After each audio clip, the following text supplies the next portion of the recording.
Southern Indiana. Your home for Orleans Bulldogs basketball is Gold 98.7 WSEZ. Our coverage of high school sports is being sponsored by Kirby Hardware, Orange County Concrete, Orange County REMC, Orange County Fiber, and Bender Lumber. The chance to play for a championship is every basketball team's primary goal coming into the season, but only 128 schools across the state of Indiana get a chance to play for a sectional championship. The first ever meeting in the postseason between two teams for a sectional title tonight.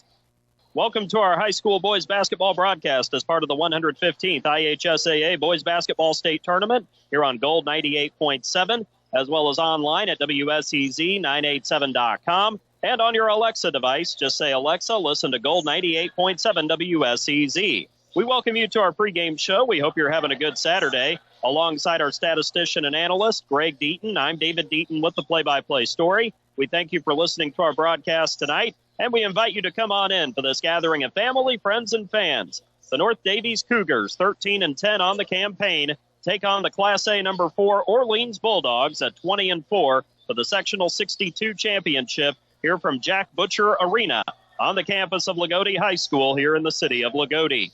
Well, our location's a little different tonight. We are up in the Crow's Nest in the southwest corner of Butcher Arena, and we will have a much wider view of the court tonight with Orleans and North Daviess facing each other. Let's talk about the Cougars here first. After losing 6 straight from mid-January to early February, the Cougars have reeled off 5 straight wins, picking up a home win against North Knox, as well as a home win against Medora to wrap up the regular season.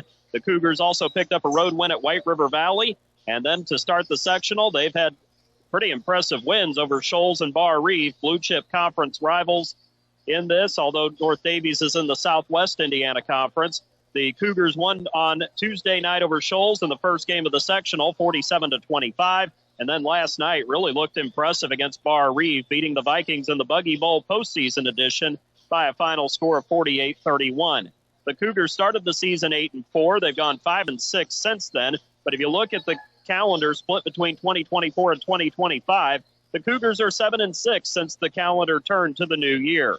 The Cougars have played a lot of games in this building, Jack Butcher Arena. They played in a shootout, 2 games back in December against West Washington and also Jack Sendell. They were able to get a win in both of those games. They are actually split those 2. They lost to Jack Sendell in the second game, but they are 3-1 in this building this year. And their leading scorer coming in, at least coming into the sectional, Colin Longaker, who is a junior standing at 6'2". He is averaging 12 points, 6 rebounds per game. He's also the team leader in block shots. The numbers may not be completely up to date, but it's somewhere in that neighborhood. And junior guard Aaron Marner has been the leader in assists and steals for the Cougars. Marner is a 5'10 junior. They also have a freshman guard in Cohen Stahl, who has steadily improved as the season has gone along. It is a junior-centric team with only one senior on the roster, and that being Wyatt Bishop, a 5'10 senior, who the Cougars will look to off of the bench tonight. North Daviess likes to play slow. They like to set up their defense to create everything they do. Very deliberate team on the offensive end of the floor, and they will present problems because of that deliberate style to Orleans tonight. A very disciplined team under Brent Dalrymple. For the Bulldogs, they are winners of 6 of their last 7, having beaten Lagodi 49-33 last night. Rylan Crocker paced the Dogs with 13 points, while Bryce Jones had 12 points and 4 assists. Alex DeWitt was solid with 9 points and 6 rebounds. Orleans advanced to their 3rd straight sectional championship game, having lost to Lagodi 2 years ago, 41-34 on March 4th of 2023 here in this very gym. And then last year, everybody remembers the 5 overtime epic against Bar Reeve, 75-67. The Vikings won that on March 2nd of last year. If the Bulldogs are going to be champions tonight, they got to keep doing what they've been doing, playing good defense, executing at a high level, playing inside out on the offensive end, keeping turnovers to a minimum, and crashing the glass hard. North Daviess will do all of those things well as far as ball security, rebounding, and a deliberate offense, and the Dogs will have to put the Cougars in a bind tonight if they are going to win a championship. The Bulldogs looking to break a drought of a 10-year sectional drought, having not won a title since 2015. They'll look to get the school's 16th sectional title tonight.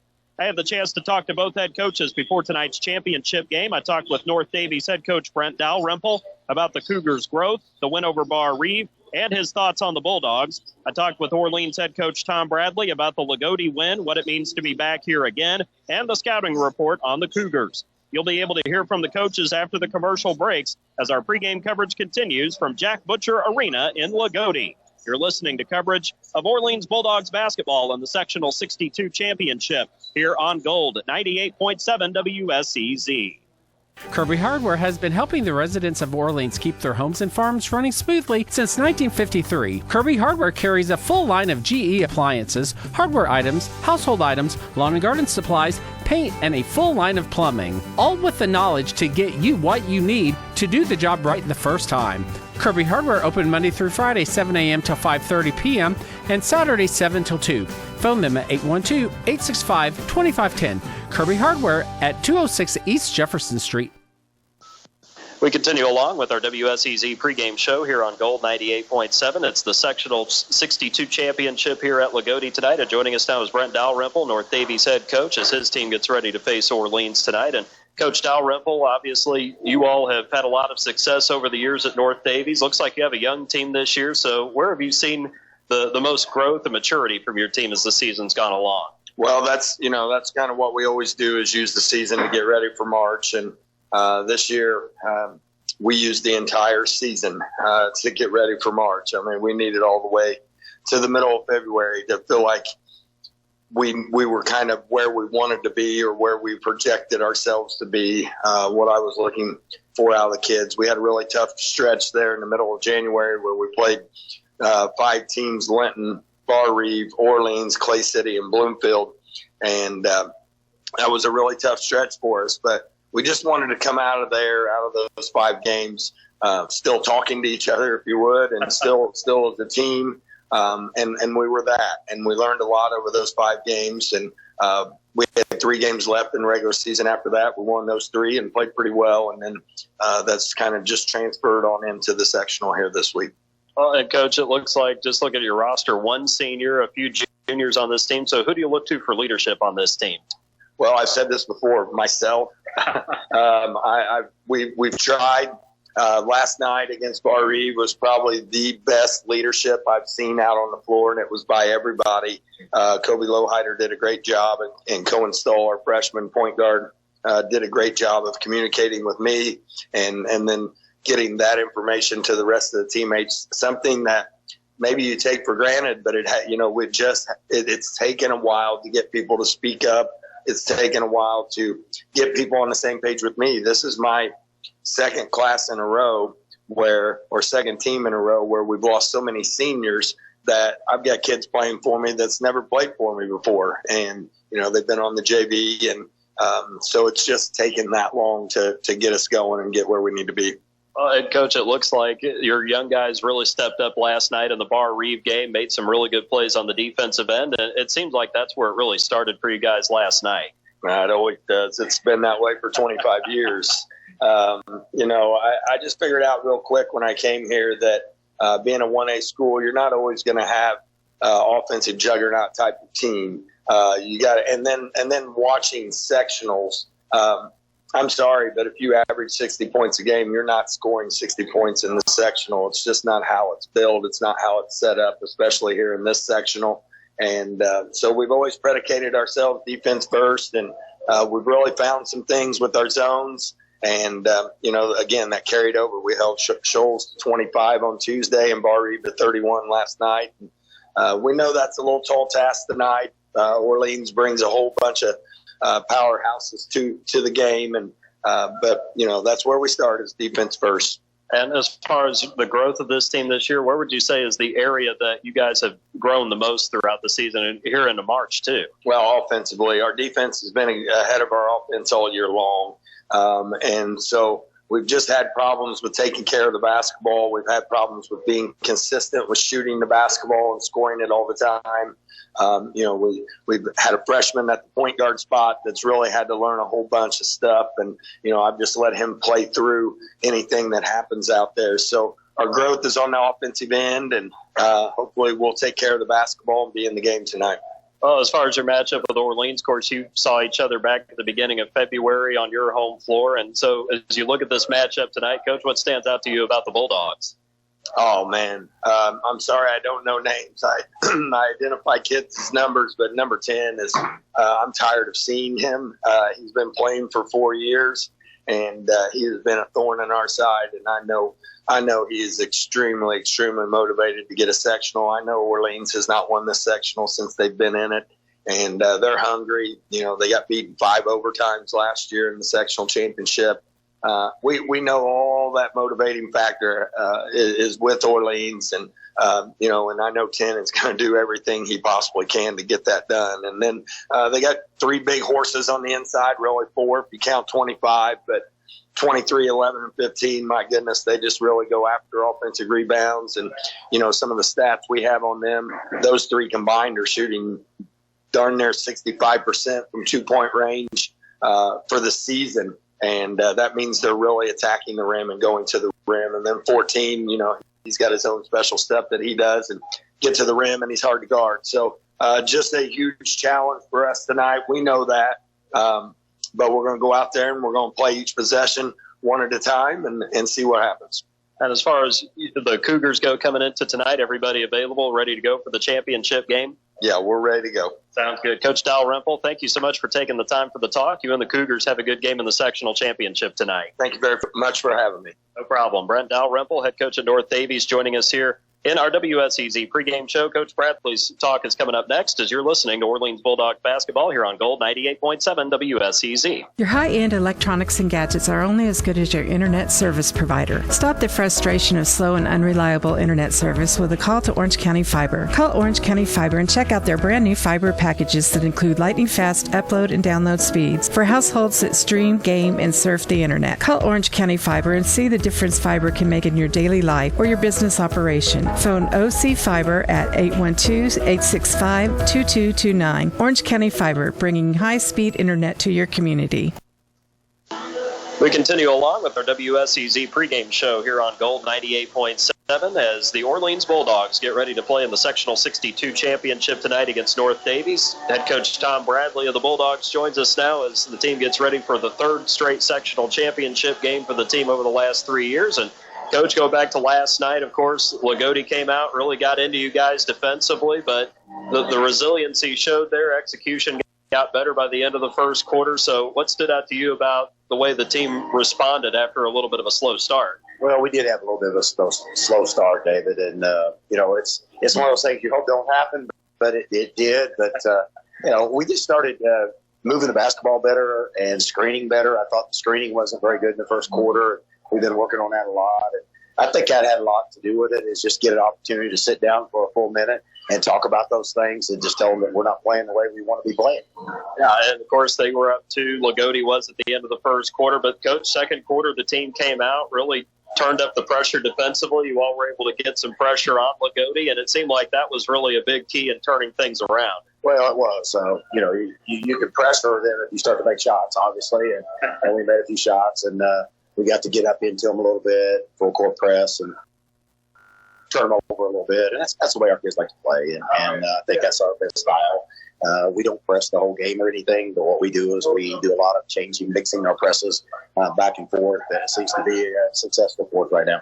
Yeah, and you guys were able to get a lot of guys involved. Obviously, Ryland wasn't hitting from the outside much early. Of course, Alex had to get established too, but it was just good to see guys like Nolan and Nate kind of take up the torch for you guys and be able to help you guys out there. Well, Nolan had a good start for us, so without a doubt. A couple of first baskets, and Nate is very capable. He's very capable, and he's an athletic kid that can jump over the top of people and get his shot off. He also can block shots, and defensively, he's got long arms, which obviously is always a big plus for a defender. Yeah, no doubt. Well, and Coach, one big theme, too, was big shots at the end of quarters. He got the one at the end of the second. Nate got that layup right before the buzzer off a really good drive. And then Bryce getting the 3 at the end of the third quarter. And those, of course, are big plays, not just for momentum, but also just for the mental result, too. Yeah, the mental thing about that, you get those plays like that. Like you said, you get a little bit more points on the board, but you also, what you're looking at is when they come over the huddle, they're fired up. It's just a big play that gets them fired up. And so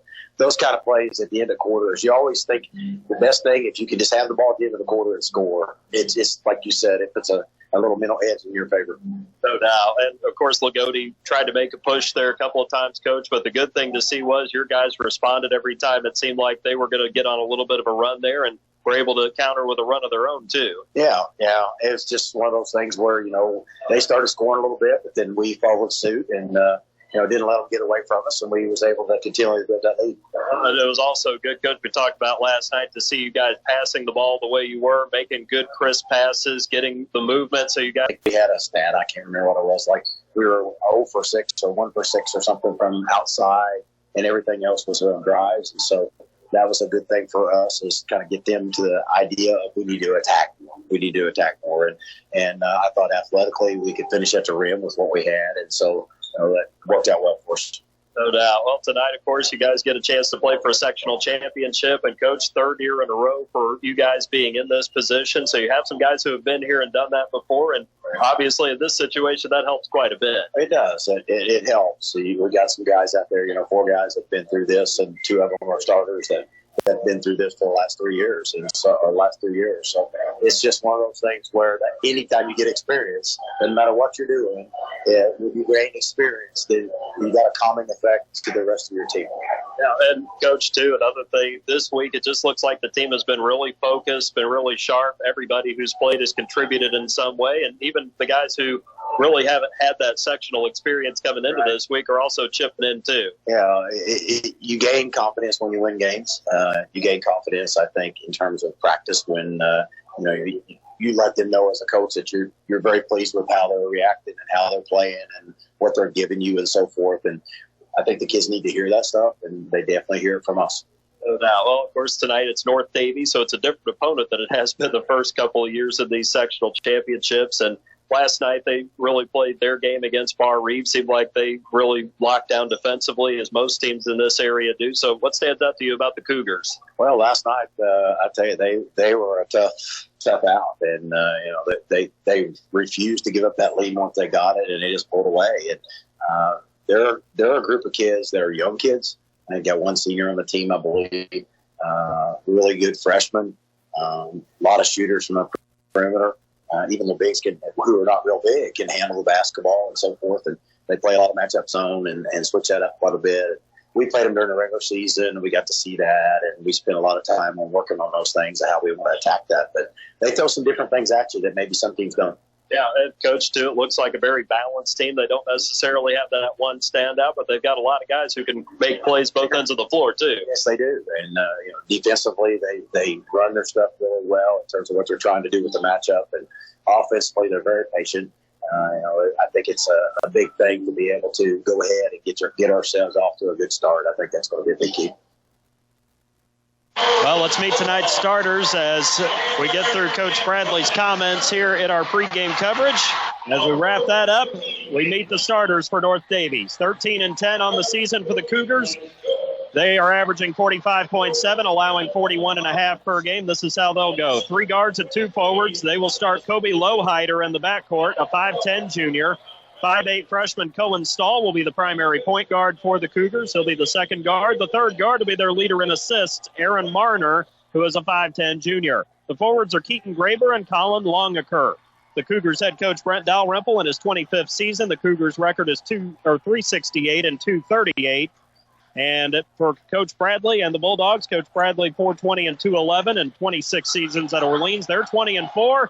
They are averaging 56, giving up 38 per game. They'll start Bryce Jones and Rylan Crocker at guards. Nate Brown and Nolan Robbins will be the forwards, and the center will be Alex DeWitt. The Dogs are in the home white uniforms. The tip to the Dogs here from the southwest corner of Jack Butcher Arena. Orleans will come toward us to start. North Daviess will go away from us here early. The Cougars are in the road black uniforms with the orange letters and numbers trimmed in the thin white, orange around the collar, with a Rylan Crocker 3. And he hits it from the right wing to start things off tonight. The Bulldogs on the board first. The Cougars also have the orange stripes on top of the shoulders, the stripes down on the shorts that have a kind of a gray point in the orange stripe with the interlocking black ND logo there on both sides and the Cougar head above the number. The Orleans Bulldogs in the home white uniforms as North Daviess works it around the perimeter. It's Stoll with it right now. Stoll takes it to the right elbow from the left wing, out to Lowhider. Lowhider to the left wing for a three. That's an air ball right out of the gate for North Daviess. Aaron Marner, and that will give it back to the Dogs as they are up 3-0 with 7:09 to go here in the first quarter. Orleans off to a great start. I think North Daviess is a lot more nervous right now. Well, they're a little younger team than Orleans, and that certainly helps the Dogs in this one. Orleans in the home white uniforms, black letters, red numbers, red trim around the black numbers. Orleans arced over the number on the front of the jersey. Nolan Robbins gets it right elbow from Jones, back to Jones, out to Crocker for a corner three right side. It rims off from back to front. The rebound down to North Daviess. Aaron Marner gets that board. Back ahead now, it's Lowhider bringing it across the timeline. Left side handoff to Marner at the volleyball line. He'll transfer it right side along the sideline to Stoll. Stoll takes it to the middle of the front court for the Cougars. He'll drive it to the right. He'll back it out. And now he dribbles in again. Cut off there. Here's a pass inside. Longaker gets a layup and missed it. And he fouled on the rebound as well as Nate Brown was trying to get that board. Cougar fans don't like the call, but it is the right one, and that foul will be on Colin Longaker, who has been their leading scorer this season. That is his team's first of the night. Nate came sailing in there around him and got the rebound, and then he went right into him. So, pretty easy call there for the official to make. Brown has it on the front court to Jones, right to left, high post to DeWitt. He tried to go backdoor to Brown. Ball got deflected. Marner deflected it, but Brown got it in the short corner. He'll back it down to the block, now backs it out against Lowhider. It is Brown holding it. Nate gets it out to the timeline to Jones on the right side. Bryce gets a high ball screen, dribbles left, pulls up, 15-footer left side off the back of the rim. Brown goes up for the rebound, head fakes, kicks it out to Bryce Jones, left corner three. That one's long off the right side rim. Marner gets the rebound underneath for the Cougars. Still 3-0 Dogs, 5:40 and counting here in the quarter. They got the red and black around the collar and the red and black stripe. The red stripe accented by black on both sides, almost a steal there for Nate Brown as he gets it to Keaton Graber up there at the top of the key for North Daviess. He has it to Marner, left at the top of the key. Orleans also got the Bulldog head logo on both sides of the shorts, on the bottom of the shorts on both sides inside the stripe. North Daviess circles it around. Marner, top of the key, goes over left side to Lowhider. Lowhider at the volleyball line between the circles to Longaker now. Colin Longaker to Aaron Marner. Drives it right baseline. Gets it down to the post to Graber. Keaton Graber turns his shot, blocked by DeWitt. Got his own rebound. Then he fell down and lost it behind him to DeWitt in the paint. Jones has it. Bryce got it from Alex. Brings it ahead now. Right side to Crocker. Between the circles to Bryce Jones. 4:50 and counting here in the first quarter. North Daviess in a man-to-man defense. They will mix in some zones on the Bulldogs tonight as Orleans tries to get into an offensive rhythm. It's DeWitt with it up top. DeWitt goes right side to Bryce Jones. He'll get a screen. Bryce dribbles left wing, kicks it to Crocker right at the top of the key, takes it up top, now back to Jones again. 4.5 minutes to go here in the first. North Daviess locking down defensively. Here's Jones, throws it off of the leg of a defender and Lowhider, and he got it stolen as Graber takes it away. Bryce Jones with a rare turnover there. Here is Stoll taking it right side of the basket, draws the contact and the foul as he goes right side into the defense. And it'll be Cohen Stoll to the free throw line for 2 shots. The foul will be on Bryce Jones. That'll be his first, team's first on the Bulldogs tonight. That was a real nice drive. He just hesitated long enough for it to open up, and then he went to the bucket hard. Stoll is a 5'8 freshman. The first free throw rims around and falls off the left side. He'll have another shot coming. Stoll is a freshman. That's the freshman point guard Coach Dalrymple referred to as he's had to grow as the season has gone along.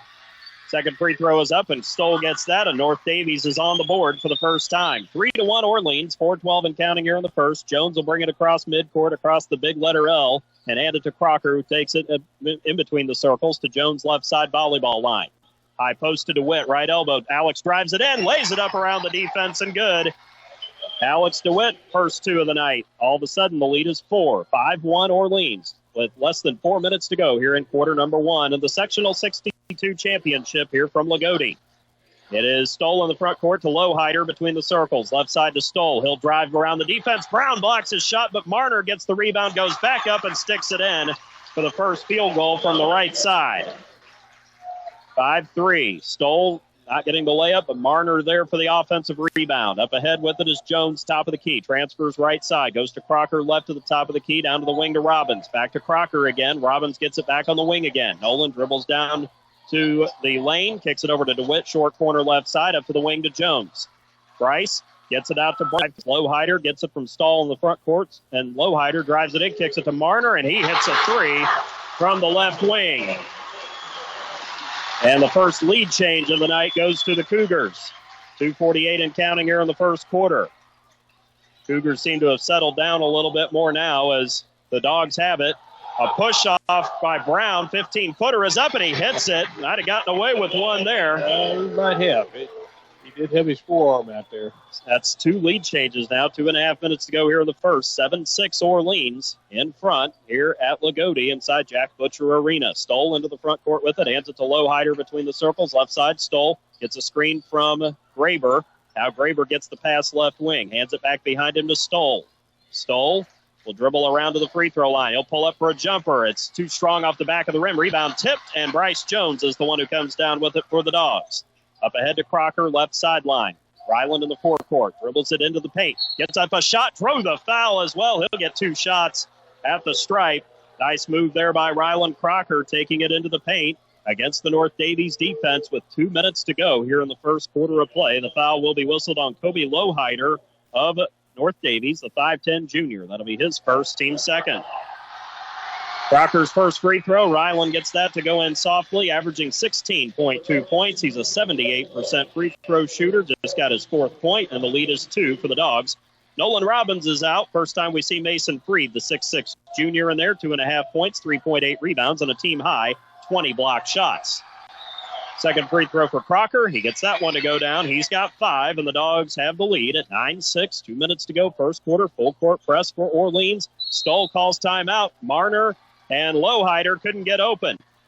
2 minutes to go, first quarter. Orleans 9, North Daviess 6. You're listening to Orleans Bulldogs basketball here on Gold 98.7 WSEZ. Hi, this is John Bender. Since 1931, Bender Lumber has been providing superior service along with quality, innovative building products at fair, competitive prices. In communities throughout southern Indiana, our locations are the primary supplier to residential builders, professional remodelers, as well as do-it-yourselfers who rely on our knowledgeable sales staff to do whatever it takes to proudly serve them and to get the job done. So here's to the first 90 years of local people serving local needs at Bender Lumber.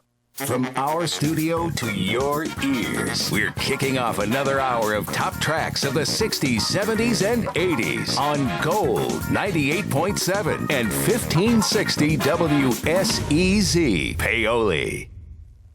2 minutes left here in quarter number 1 here from Jack Butcher Arena in Lagodi, along with our statistician and analyst, Greg Deaton. I'm David Deaton with the play-by-play. Aaron Marner, the inbounder, throws it to Kobe Lowhider, left side of the floor, to the right side to Stoll, who brings it into the front court. Kicks it to Lowhider, 3, open left wing, and he hits it. Kobe Lowhider gets his first points of the contest, and for the first time in this championship game, we're tied at 9. 1:42 and counting here in the first. North Daviess striking quickly there on offense. Here are the Dogs with it now. Nate Brown has it up top. Drives it right side. Gets into the paint. Throws it up off the glass. Won't go. DeWitt had the rebound, but had it knocked away as Keaton Graber comes down with it on the left side of the floor. The Cougars went to the bench. Cole Boyd, a 6'2 sophomore, in there now for the Cougars. A pass goes over his head from the left baseline, but near the timeline to get it is Cohen Stoll. The freshman drives into the basket. Head fakes, turns, gets the shot up. That was nice. And Stoll really nice move with his first field goal and another lead change. And then Crocker knocking down a 3 on the other end.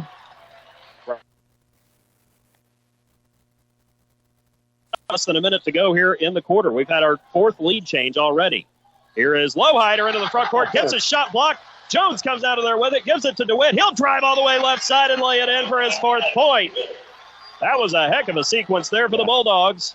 Up ahead with it is Lowhider. Lowhider gets it on the right wing to Stoll. Back behind him near the timeline, next to the sideline. 30 seconds to go here in the first. 14-11 Dogs. Stoll loses it, and Marner picks it up there on the timeline left side. They'll go back to Lowhider on the right. Lowhider on the Jack Butcher Arena signature. He'll slide it back left side, and he'll bounce it to Stoll along the sideline. 15 seconds and counting. Bulldogs up 14-11. As Stoll will hold for the last shot. Final 9 seconds now. Stoll looking, going to get a high ball screen here.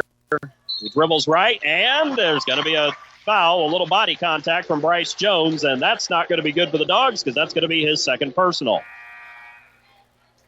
That'll also be the team's second of the quarter. Kagan Russell will check in with 5.5 seconds to go first quarter. 6-foot senior, 1.5 and 1 rebound per game in 22 games this year. Inbound comes to Stoll. He'll hand it back to Marner. Takes it left side, drives it, pulls up with a floater. Missed it badly off the glass left side, and the rebound to the Bulldogs to close out quarter number 1. 14-11 Orleans at the end of one quarter here in the Sectional 62 Championship. You're listening to Orleans Bulldogs basketball here on Gold at 98.7 WSEZ.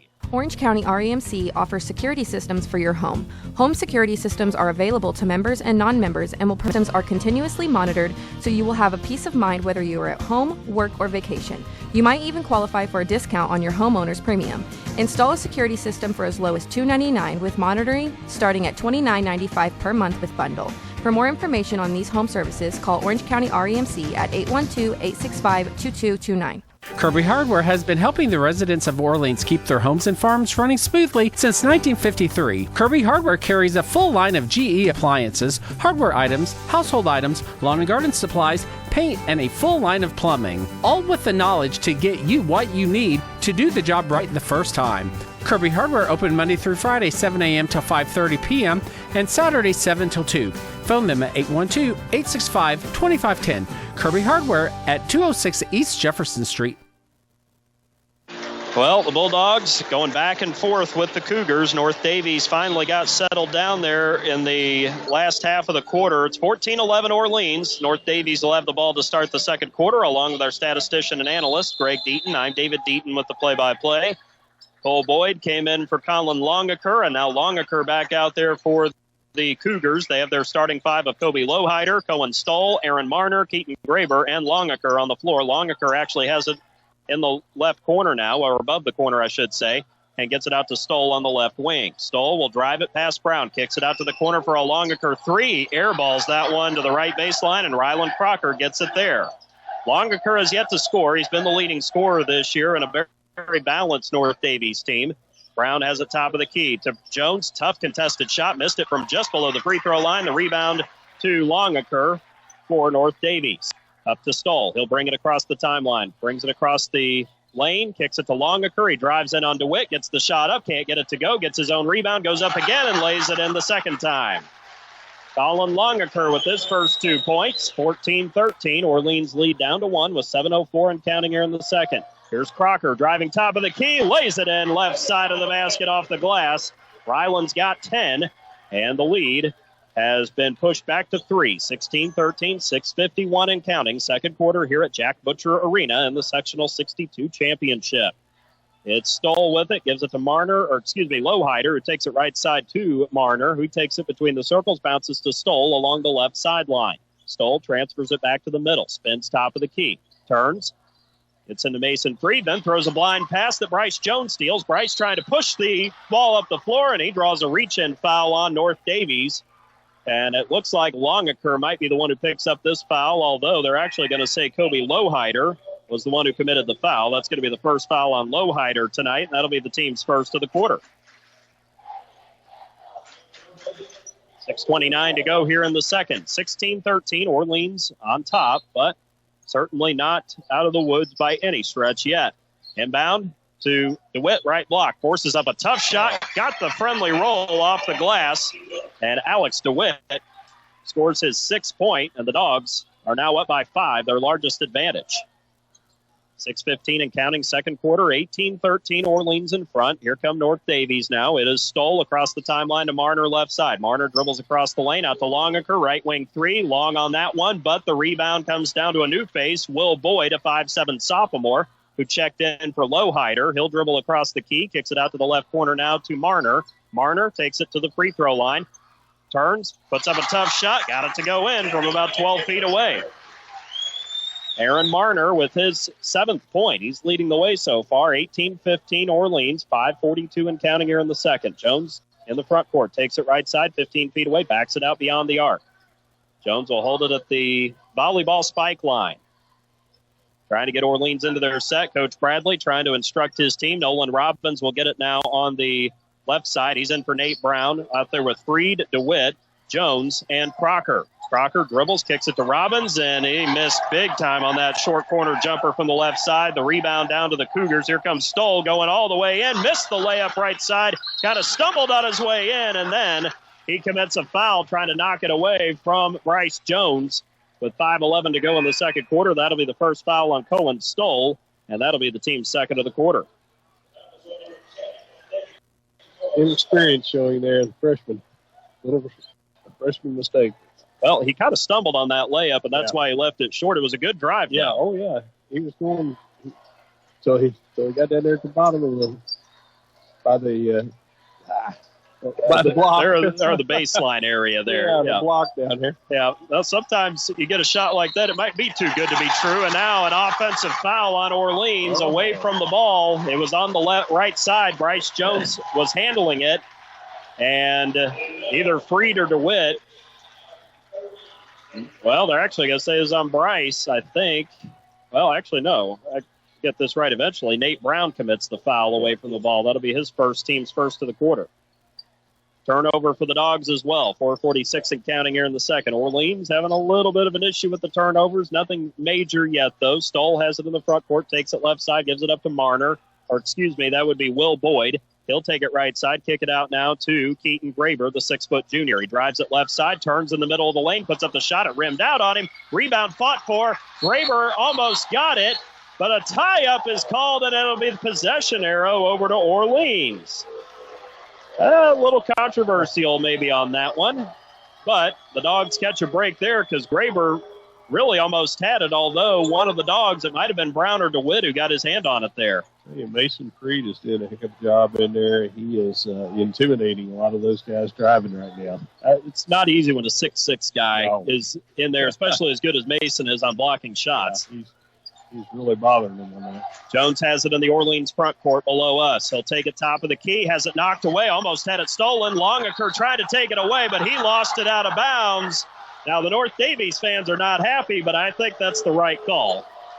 I don't think Bryce touched it. I think Longaker got it, but give Colin Longaker credit for the hustle on that play. He probably should have had that one. Yeah, he sure knocked the ball away.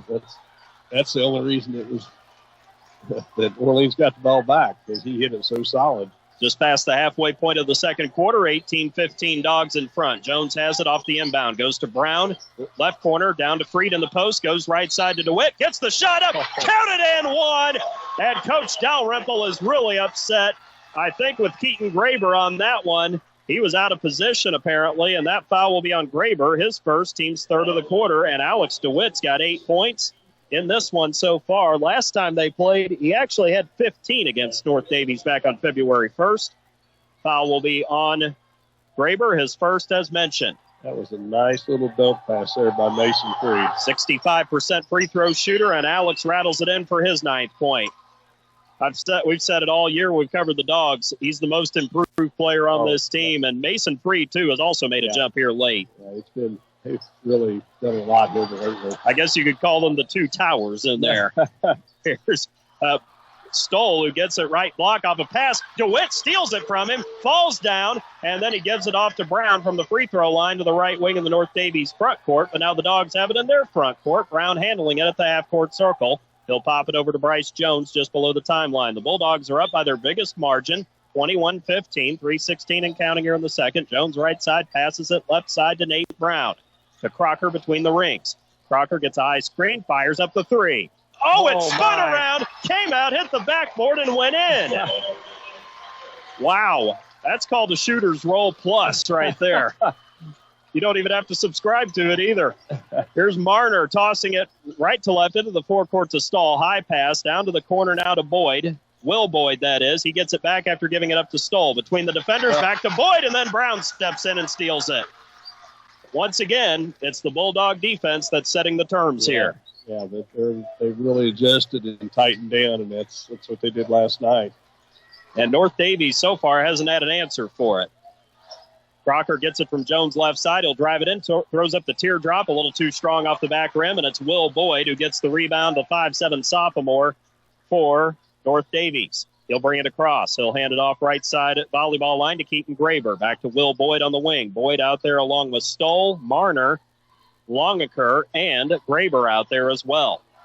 And Stoll throws a high pass. Longaker goes up and gets it in the right corner. Out to the wing to Keaton Graber. Down to the corner now to Stoll. Dribbles baseline. Tried to get it inside to Longaker. Longaker's on the floor. He throws it behind him to Marner. However, it's picked up. The Dogs got a piece of it. Crocker actually forced the jump ball, and the Cougars will get the arrow with 1:55 to go until halftime. Substitution for North Daviess. They'll throw Kobe Lowhider in there with 2 fouls. He will replace Aaron Marner in the lineup. Meanwhile, Bryce Jones goes to the bench for Orleans as Nolan Robbins is back in there. And then the Cougars also send in a new face, and that's Wyatt Bishop, the 5'10 senior. He'll join Longaker and Graber out there along with Stoll. And there's an inbound intended for Graber in the right corner, but it's knocked away from him out of bounds. I think Lowhider's out there. Stoll is still out there with Lowhider. Then you got Longaker and Graber, and then you got Wyatt Bishop out there. A baseball pass into the backcourt to Cohen Stoll. The 5'8 freshman will have to bring it back into the front court again, does so, and gives it off to the left wing to Keaton Graber. 1:46 and counting second quarter. 24-15 Orleans, thanks to the spinning three from Crocker. Left wing with it is Lowhider. Lost his dribble, now pops it over to Longaker on the right side volleyball spike line. He'll give it off now to Graber. Graber will dribble top of the arc. He's one-on-one with Freed. Goes by him, gets inside, but Mason erases the shot into the Orleans cheer block behind the left baseline. It will stay with the Cougars, but that is why Mason Freed is a problem to drive on. Like I said a while ago, he's making it really tough in that lane to get a shot off. He's a redwood in there. Yeah. Talk about going in amongst the trees. The inbound lob to Longaker, left wing 15 feet away. He dribbles, he yells it, poked away. Oh, you got to be kidding me. They're going to call a reach-in foul on Nate Brown, and there was barely any contact there at all. It's going to be the second foul on Nate. That's the second foul on the Bulldogs here in the quarter. Bad break there for Orleans. That was a loose ball. Should have been a jump ball, if anything, as Kagan Russell will check in, replacing Brown. Kagan's kind of having to mop up for the guys in foul trouble so far. Doing a good job. So far, Stoll with it on the left corner now. Takes it all the way around the top of the arc and then gives it off right side to Lowhider. Lowhider slides it back over to Longaker on the left side. Longaker takes it to the top. Goes right side now to Stoll. Stoll takes it up top. Dribbles behind his back. He's got Robbins on him. Gives it up to Lowhider. Back out to the wing now to Stoll. Drives in. Lays it up. Ball goes off back rim. Left side. Crocker there for the rebound. Ryland will push the pace going the other way this time. Bulldogs up by 9 with 50 seconds and counting. They're going to try to hold for the last shot. Kagan Russell has it above the left side volleyball line. Russell with Lowhider on him in the man-to-man for North Daviess. Gives it up to Crocker now. Same side of the floor. Crocker will hold it there for now. Stoll not coming out to guard him closely here. And now here is Crocker with it. Ryland takes it to the midcourt circle, goes left side below the timeline to Robbins. Mark Wheeler even getting in the act there on the bench, trying to make sure they're in the right spot. The athletic director intervening as well, but he and Tom Bradley have been together a long time on that bench. He was making a suggestion, and I think that's what they're going with. Well, Robbins has it up top now, getting it from DeWitt, and a foul away from the ball is going to be called on North Daviess, and I think this will go on Aaron Marner. Or, pardon me, that'll actually go on Wyatt Bishop. It'll be a hold on Bishop. That'll be his first. He and Marner from a distance kind of look similar. Plus, it doesn't help when he turns just the wrong way. The one actually looks a little bit like the 3 on Marner's jersey, too. Yeah, those jerseys are harder to read up here where we are tonight. It's not terrible, but it's just that one little angle change, and that happens sometimes when you're further away. Here is Cole Boyd, 6'2", sophomore forward checking in. He'll replace Kobe Lowhider. And now the inbound will come from Crocker along the left baseline. He'll inbound it to DeWitt in the short corner. Alex lets him go by, drives it in, lays it in. Left side. The last second of the clock will tick off. Stoll will not get that away. Launches it down the floor into the Orleans end zone, and that'll do it for the first half. That was a nice little okey-doke there from Alex DeWitt.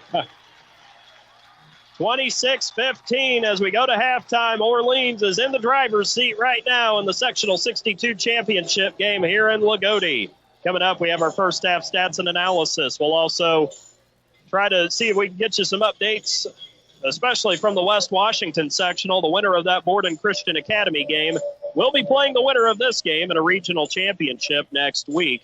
All of that coming up at halftime as Orleans is up 26-15 here from Jack Butcher Arena. You're listening to Orleans Bulldogs basketball in the Sectional 62 championship here on Gold at 98.7 WSEZ. It's time for a visit to locally owned and operated Orange County Concrete. They have everything you need to get your driveway, walkways, and other landscaping-related needs back in shape. They are a ready-mix concrete company, supplying concrete blocks and masonry supplies, as well as reinforcing steel, river gravel, and for the small jobs, they even sell high-quality bagged concrete mix. Remember, locally owned and operated Orange County Concrete for all of your concrete and masonry needs. Orange County Concrete in Orleans. Phone 812-865-2425. Your high-end electronics and gadgets are only as good as your internet service provider. Stop the frustration of slow and unreliable internet service with a call to Orange County Fiber. Call Orange County Fiber and check out their brand new fiber packages that include lightning-fast upload and download speeds for households that stream, game, and surf the internet. Call Orange County Fiber and see the difference fiber can make in your daily life or your business operation. Phone OC Fiber at 812-865-2229. Orange County Fiber, bringing high-speed internet to your community. It is halftime here at Jack Butcher Arena on the campus of Lagodi High School here in the city of Lagodi, the home of the legendary program, the Lagodi Lions. Jack Butcher put this program on the map when he was the head coach here for almost 4 decades. He is a Hall of Famer. The arena is named after him, as it should be here in Lagodi and in the house of the former winningest coach in Indiana high school basketball history with 803 career wins. Orleans is looking to add to their head coach Tom Bradley's total over 26 years, trying to make it 421 tonight, trying to make it sectional title number 10 on Coach Bradley's watch, and trying to win their first sectional title in a decade. In addition to that, if Orleans does win this, that'll be their 16th sectional title in program history. And so far, a very good second quarter has allowed Orleans some breathing room here tonight as the Bulldogs lead the North Daviess Cougars 26-15 here on the board at halftime here from Jack Butcher Arena in Lagodi. Alongside our statistician and analyst, Greg Deaton, I'm David Deaton with the play-by-play. We appreciate you tuning in tonight here on Gold at 98.7 WSEZ. Hopefully our broadcast signal is a little better tonight. So far it looks like it's going pretty well so far, as Orleans has command right now against a very scrappy North Daviess team. The young Cougars so far feeling the wrath of that Orleans defense, namely in that second quarter of play, as they had a lot of shots that just simply wouldn't go down. Had some pretty good looks overall, but so far the Dogs have been able to wrest control of this game away from the Cougars after a back and forth going there early in the contest. And Orleans will certainly look to try to put it together for 2 more quarters, leading by 11. That is a big lead, especially against a team like North Daviess that likes to play that more methodical pace in the half court. Got to imagine the Cougars are going to try to do what Bar Reeve attempted to do last night, and that's put some more pressure on the Bulldogs in the second half. We'll see how that goes here for both teams. Meanwhile, let's take a look at the scoring and shooting here in the first half, and we'll begin with the North Daviess Cougars. They are the designated visitors tonight. Aaron Marner is their leading scorer so far. Marner had 5 points in the first quarter, got a 2 and a big 3 that I think gave them their last lead of the first quarter. Marner then got another basket for 2 in the second quarter, so he's got 7 to lead the Cougars in scoring thus far. Marner has been averaging roughly about 9 points a game coming into the week as far as his season average is concerned. Meanwhile, Cohen Stoll, 1 of 2 at the free throw line in the first quarter. He had a nice drive to the basket as well that he converted for 2 more. Stoll has 3 so far in the first half. Kobe Lowhider spotted up, got open for a tray there in the first quarter, knocked that down for his only 3 points so far. Colin Longaker the team's leading scorer coming into the sectional, with a basket there in the second quarter for 2 points. To round out the scoring for the Cougars, Keaton Graber, Cole Boyd, Wyatt Bishop, and Will Boyd have all seen time so far, but none of those Cougars have been able to score. North Daviess shot okay in the first quarter. They were 4 of 11 in the opening period, and then in the second quarter they went 2 out of 7, dropped off a little bit, so they're only shooting 6 of 18 from the field, 33% so far. As far as their three-point shooting is concerned, they were 2 out of 3 in the first quarter, missed their only attempt in the second quarter, 2 out of 4 from behind the arc, 50%, making them 4 out of 14 from 2-point range, just 29%. Orleans doing a really good job defensively there in the first half. As far as free throw shooting goes, so far the Cougars are only 1 out of 2 thanks to Cohen Stoll's trip to the line in the first quarter. For the Orleans Bulldogs, Rylan Crocker and Alex DeWitt have been leading the way up to this point. Crocker with 13 points in this contest. Crocker got all of those points, or most of those points there in the first quarter, as he was able to score. Thank you. He was able to score 8 points there in the first quarter on a pair of threes and a couple of free throws. And to this point, Crocker with a 2 on a drive and then another 3 in the second quarter. So Rylan has 13 so far in this contest. Alex DeWitt also in double figures thanks to that last basket there before halftime. And Alex got 2 baskets there in the first quarter for 2 apiece. He had to fight hard to get all the points he got in the second quarter. One of those came on a 3-point play, and then he ran that little fake handoff there in the short corner left side to get to the basket. And DeWitt so far with 11 for the Bulldogs here in the first half. Nate Brown got a bucket there on a drive in the first quarter going down the right side. Nate rounds out the scoring with 2 points to his credit thus far. Bryce Jones, Nolan Robbins, Mason Freed, they've been at it so far on the floor. None of those guys have scored, but they've also been very effective on the defensive end, although Bryce and Nate both have 2 fouls. I'll have to watch that in the second half. Orleans shot it well in the first half, 5 of 10 in the first quarter, 5 of 8 in the second. 10 out of 18 total, 56% from the field so far. Three-point shooting has been solid, although the Bulldogs haven't been living and dying by the 3. 2 of 5 in the first quarter, made their only attempt in the second quarter. 3 out of 6 from long distance, 50%. And they made all their free throws. Crocker made 2 in the first quarter. DeWitt on the 3-point play in the second. 3 out of 3 at the line thus far. It was 14-11 Orleans at the end of the first quarter, which featured 4 lead changes and 1 tie. And then the Dogs clamped down 12-4 in that second quarter to get the lead up to 26-15 here at halftime of the sectional 62 championship game. Rebounding goes to North Daviess so far. The Cougars have 12 rebounds, 3 of which on the offensive side of the floor. So far leading the way for the Cougars is Kobe Lowhider. He had 4 rebounds in the first half. Cohen Stoll and Colin Longaker collected 3 boards apiece. Each had an offensive rebound to go with it. Will Boyd had 2 rebounds, 1 on the offensive end for the Cougars. The Dogs only had 7 rebounds compared to North Daviess' 12. So far, Nate Brown had 2 rebounds, 1 on the offensive end. That's the only offensive rebound the Dogs have had so far. Bryce Jones and Rylan Crocker both with 2 rebounds, and Alex DeWitt with a rebound in that first half. Not a lot of turnovers. North Daviess has given it up 4 times. Compared that to 2 giveaways for Orleans. On the assist side, North Daviess has 2 helpers on 6 made shots. Marner and Lowhider both had an assist in the first half. For Orleans, 4 assists on 10 made shots. Jones, Crocker, Brown, and Freed all had an assist there in that first half for the Bulldogs, who lead at 26-15 here at halftime inside Jack Butcher Arena. Taking a look at what's going on at West Washington, it is so far Christian Academy 12, Borden 10 with 4:20 to go second quarter. At the end of the first quarter in Paoli, it is Providence leading the Rams 9-6.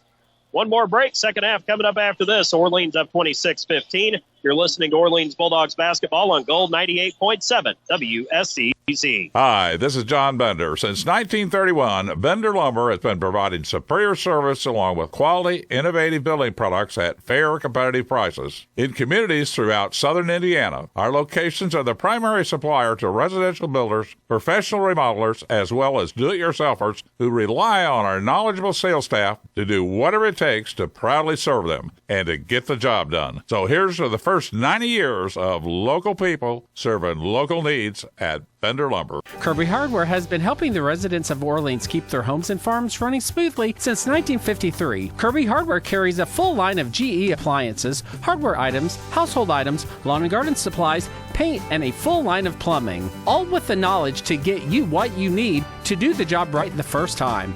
Kirby Hardware open Monday through Friday, 7 a.m. till 5:30 p.m. and Saturday, 7 till 2. Phone them at 812-865-2510. Kirby Hardware at 206 East Jefferson Street. Nearing halftime at Paoli in the Sectional 46 championship game there. Providence is up 18-15 on Paoli. Just to give you an updated score there, Josh Renfro of Christian Academy, congratulations to him. He gets to 2,000 career points in the first half against Borden. Christian Academy up by 2 halfway through the second quarter. Third quarter starting here at Lagodi. Orleans in the home white uniforms, red numbers, black letters, red and black trim, while Rylan Crocker gets it on the left wing from Bryce Jones. North Daviess comes out in the man-to-man defense. Nolan Robbins gets it from the left corner, takes it up to the top of the arc, goes back left wing to Bryce Jones. North Daviess in the road black uniforms, orange letters and numbers with the orange trim and the gray point stripe there on the side of the shorts right below the hip. Crocker gets it top of the key, fires a three, a little off balance there. The Dogs think it was tipped. The official in front of the Orleans sideline says it was tipped, and that's why it was an air ball, so it'll stay with the Bulldogs as they get the offensive rebound by default there. Well, I wondered what had happened there. That does not happen to Rylan very often. No, that would be very much out of character. DeWitt drives it from the top of the key, throws up a floater, hits the back of the rim twice, and it is Cohen Stoll who gets the rebound under the basket right side for North Daviess. He'll bring it up the Cougars' left side. They're coming toward us here from the Southwest Crow's Nest here at Jack Butcher Arena. Orleans going away from us. Top of the key with it is Lowhider. Back to Stoll, right side. Up top to Lowhider. Left wing to Marner. He'll drive baseline. Ball popped loose. I think he lost it. Brown will take it the other way. Nate drives it into the paint. Goes left side. Draws the contact as he hits the deck on the left baseline. And I think Nate Brown will go to the charity stripe here for 2 shots. The foul on North Daviess will be the team's first of the quarter. And it will be the third foul on Kobe Lowhider. Nate doing a great job pushing the ball down the floor, exactly what Orleans needs to do. First free throw on the way, and he buries it. Nate has been a good free throw shooter, 75%, 47 of 63 on the season. Orleans, if they're going to have a chance to get points on the board, have a chance to get back, they got to do it before North Daviess can get set. Yeah. And they're pushing the ball a lot harder this half so far. Brown gets both free throws. He's got 4 now, 6:52, clock ticking, third quarter, 28-15 in favor of the home team on the scoreboard, Orleans. North Daviess works it around. They get it to Graber, left wing, drives it into the paint, fakes, pulls up, fires up a 10-footer, can't get it to go. DeWitt gets the rebound, gets it out to Crocker. He'll run up the floor right side, layup, rolls off the front rim from the left side, rebound, still loose underneath, and a foul is going to be called, and I think it's going to be on North. Is it going to be on the Dogs, or is it going to be on North Daviess? That's on Nate Brown. That'll be a foul on Orleans. That'll be his third, team's first of the quarter. Both teams now with a player that's dealing with 3 fouls. And Crocker took it at a pretty solid angle. May have been just a little sharp there going to the basket. Just couldn't get the roll off the rim there. 6:22 and counting in the third. North Daviess facing full court pressure as Lowhider gets it left side, goes right side to Graber. He has it along the sideline, goes to Stoll inside the arc. The Longaker baseline drive, lays it in. Colin Longaker gets the pass from Cohen Stoll for his 4th point. That layup from the right side makes it 28-17. 6 minutes left here, third quarter, as Jones has it in the Orleans front court. Has it half court circle. Coach Bradley signals the play in. DeWitt catches left wing. Bounces to Robbins up top. Now Jones catches right side. Top of the key to Crocker. He'll relocate. Fires a 3. Little off balance. Missed it back rim. Rebound to Lowhider of North Daviess. Lowhider gets it to the top of the key in the front court. Down to Graber. Then to the baseline to Longaker, and he bumped right into Nolan Robbins, I should say, and Nolan was the one who got him with the chest there. That'll be a foul on Robbins. That'll be his first of the night, team second of the quarter with 5:39 to go here in the third. Orleans up 28-17. Inbound, left baseline, to Marner. Oh, from Graber, and then his three was blocked by Brown. He runs it ahead to Crocker, and he'll lay it in right hand, left side. Wow. That was a play. Nate Brown is the leading shot blocker on the Orleans team. I misspoke earlier, and I apologize to Nate because he just showed why he is there. As a drive left baseline goes to Longaker. He draws the foul and left the layup off the side of the rim. It'll go to the free throw line here for 2 shots. Unless he won't. Oh, wow.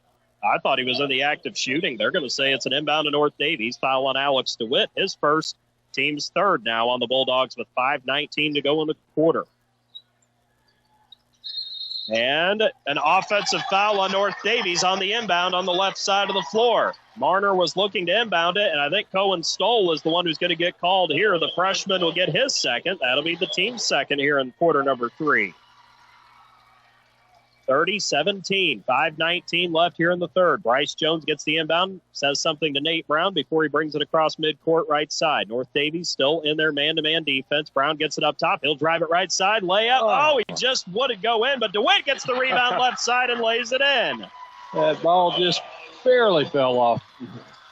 DeWitt was there. He just put a little too much English on that layup, but Alex was there for the cleanup. The lead is 15, 32-17 Orleans. Less than 5 minutes, 4:50 and counting in the third. North Daviess has it in their front court. Off-ball movement.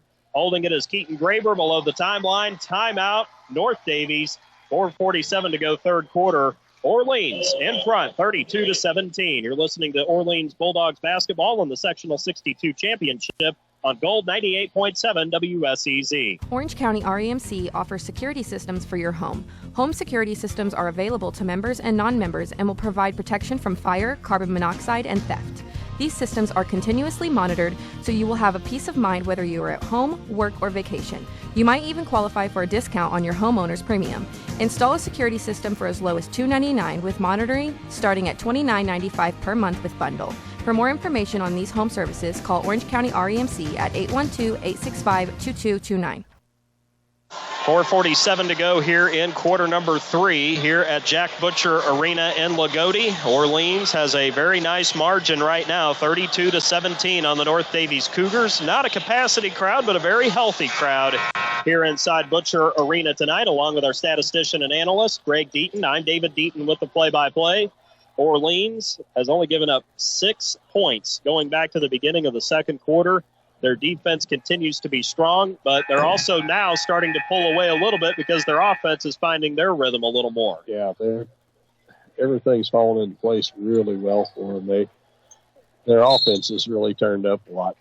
And now Mason Freed is in there for the Dogs. Nate Brown is on the bench with 3 fouls, so they'll have to monitor that situation. Inbound came to Lowhider, dribbles right side, lost it for a moment, got it back, now takes it back right below the timeline and gives it up to Marner.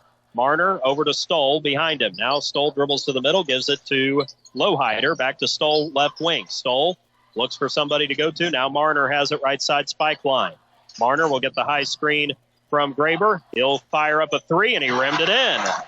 Aaron Marner with his 10th point. Don't think this team will go away. They cut the lead to 12, 32-20. The Dogs still in control, but they are going to have to keep going the way they've been going here in this quarter. As we approach the halfway point of the third, the Dogs up by 12. It's Jones with it over to Crocker. Top of the key to the right side. Now to Freed on the wing. Freed looking up top, nothing there. Longaker playing way off of Mason as he gets it up top to Bryce Jones. Jones backs it out, now takes it down to the top of the key. Oh, beautiful spin move off the crossover dribble. Got the shot to go. They're going to count it in the foul as he was still in the act of shooting. That was so quick the way he executed that. It was zip. He spun and it was up. That was Ian Hall-like. Yeah. Holy cow.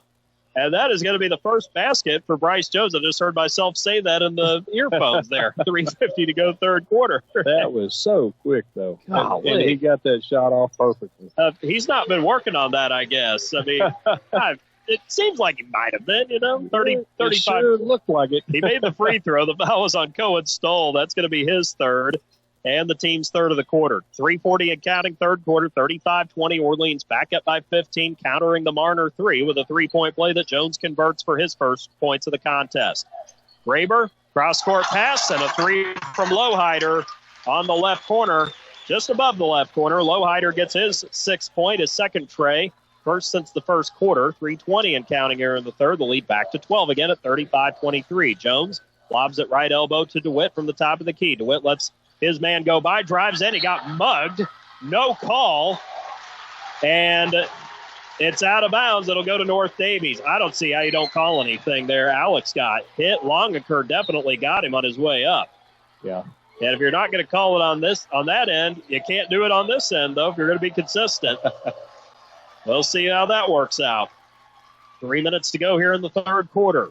North Daviess with it. Marner has it left side of the front court. Over left side now to Longaker, or right side rather to Longaker. Longaker has Freed on him. He'll drive around him left side, gets in, lays it up, and rolls off the front of the rim. Robbins gets the rebound in front of the basket. Nice job there by Freed to get just enough there to be able to influence the shot. Crocker gets it forecourt right side. He fakes and passes it off to Jones. Good closeout there from Kobe Lowhider. 2.5 minutes to go, third quarter. 35-23. Orleans still in front by a fairly comfortable margin, but still a long way to go. Jones gives it up to Crocker from the right side to the right side volleyball line. Jones, or Crocker that is, holds it, gives it up to Bryce. Now the bounce pass left side. Coach Bradley trying to get his guys to move inside. Up top to Robbins now, over to Crocker, straight away to Jones between the rings. Back to Crocker right side. Throws a little fake at Lowhider, throws up the floater. It's off the back of the rim. Rebound tipped around. DeWitt comes down with it under the basket out to Crocker left baseline. Back to Jones on the left wing. Orleans will reset. The Orleans faithful applauding as Jones gets it down to the left wing, and now the Why So Quiet chant coming from the Orleans cheer block. Jones gets it inside the free throw line. His jumper misses off the back of the rim, and Graber is able to wrestle the rebound away in front of the basket. Bryce had a good look, missed it just a little long there. Here's Marner with it. Top of the key, drives it right elbow, kicks it out to the corner to Longaker. Longaker across to the free throw line, lobs it out left corner now to Lowhider. Lowhider dribbles up to the wing now, back to the corner to Longaker. Inside to Graber, one-on-one with Freed. He almost traveled. Freed standing tall and strong. Out front, Lowhider with it to Marner, right wing. Marner with DeWitt on him. Dribbles, kicks it out front again to Graber.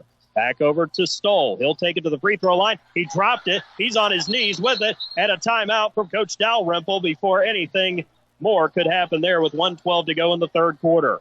35-23, Orleans in front of North Daviess. You're listening to Orleans Bulldogs basketball here on Gold 98.7 WSEZ. Kirby Hardware has been helping the residents of Orleans keep their homes and farms running smoothly since 1953. Kirby Hardware carries a full line of GE appliances, hardware items, household items, lawn and garden supplies, paint, and a full line of plumbing, all with the knowledge to get you what you need to do the job right the first time. Kirby Hardware open Monday through Friday, 7 a.m. till 5:30 p.m. and Saturday, 7 till 2. Phone them at 812-865-2510. Kirby Hardware at 206 East Jefferson Street. 1:12 to go here in the third quarter. 35-23. Orleans still in front. North Daviess burning their third timeout. By my count, they still have 2 full timeouts left. And they will inbound it from the left baseline. It will be Cohen Stoll to throw the inbound pass. Stoll looking, trying to find somebody, has to baseball pass it to the other end of the floor to Kobe Lowhider. Lowhider back down the middle of the floor into the forecourt. Takes it right side, hands it off to Colin Longaker. Longaker on the wing, hands it back to Lowhider, who comes to get it. Lowhider has the top of the key, throws a deflected pass over to Keaton Graber on the left side. Had to go back to the timeline to grab it. Graber throws it back right to the top of the arc to Longaker. He'll drive on DeWitt, gets it down to the right block. And as he tries to get position in there, he tried to go up, but Alex hit him right on the arms, and that foul on DeWitt will be his second, and that will be the team's fourth of the quarter with 49.4 seconds to go here in this third quarter. Colin Longaker to the line for 2 shots. He has been the leading scorer this season for North Daviess. First free throw off the heel of the rim. The Cougars only 1 out of 3 from the stripe tonight. One more shot for Longaker coming up as Lowhider and Marner check out. In for them are Wyatt Bishop, the 5'10 senior, and Will Boyd, the 5'7 sophomore.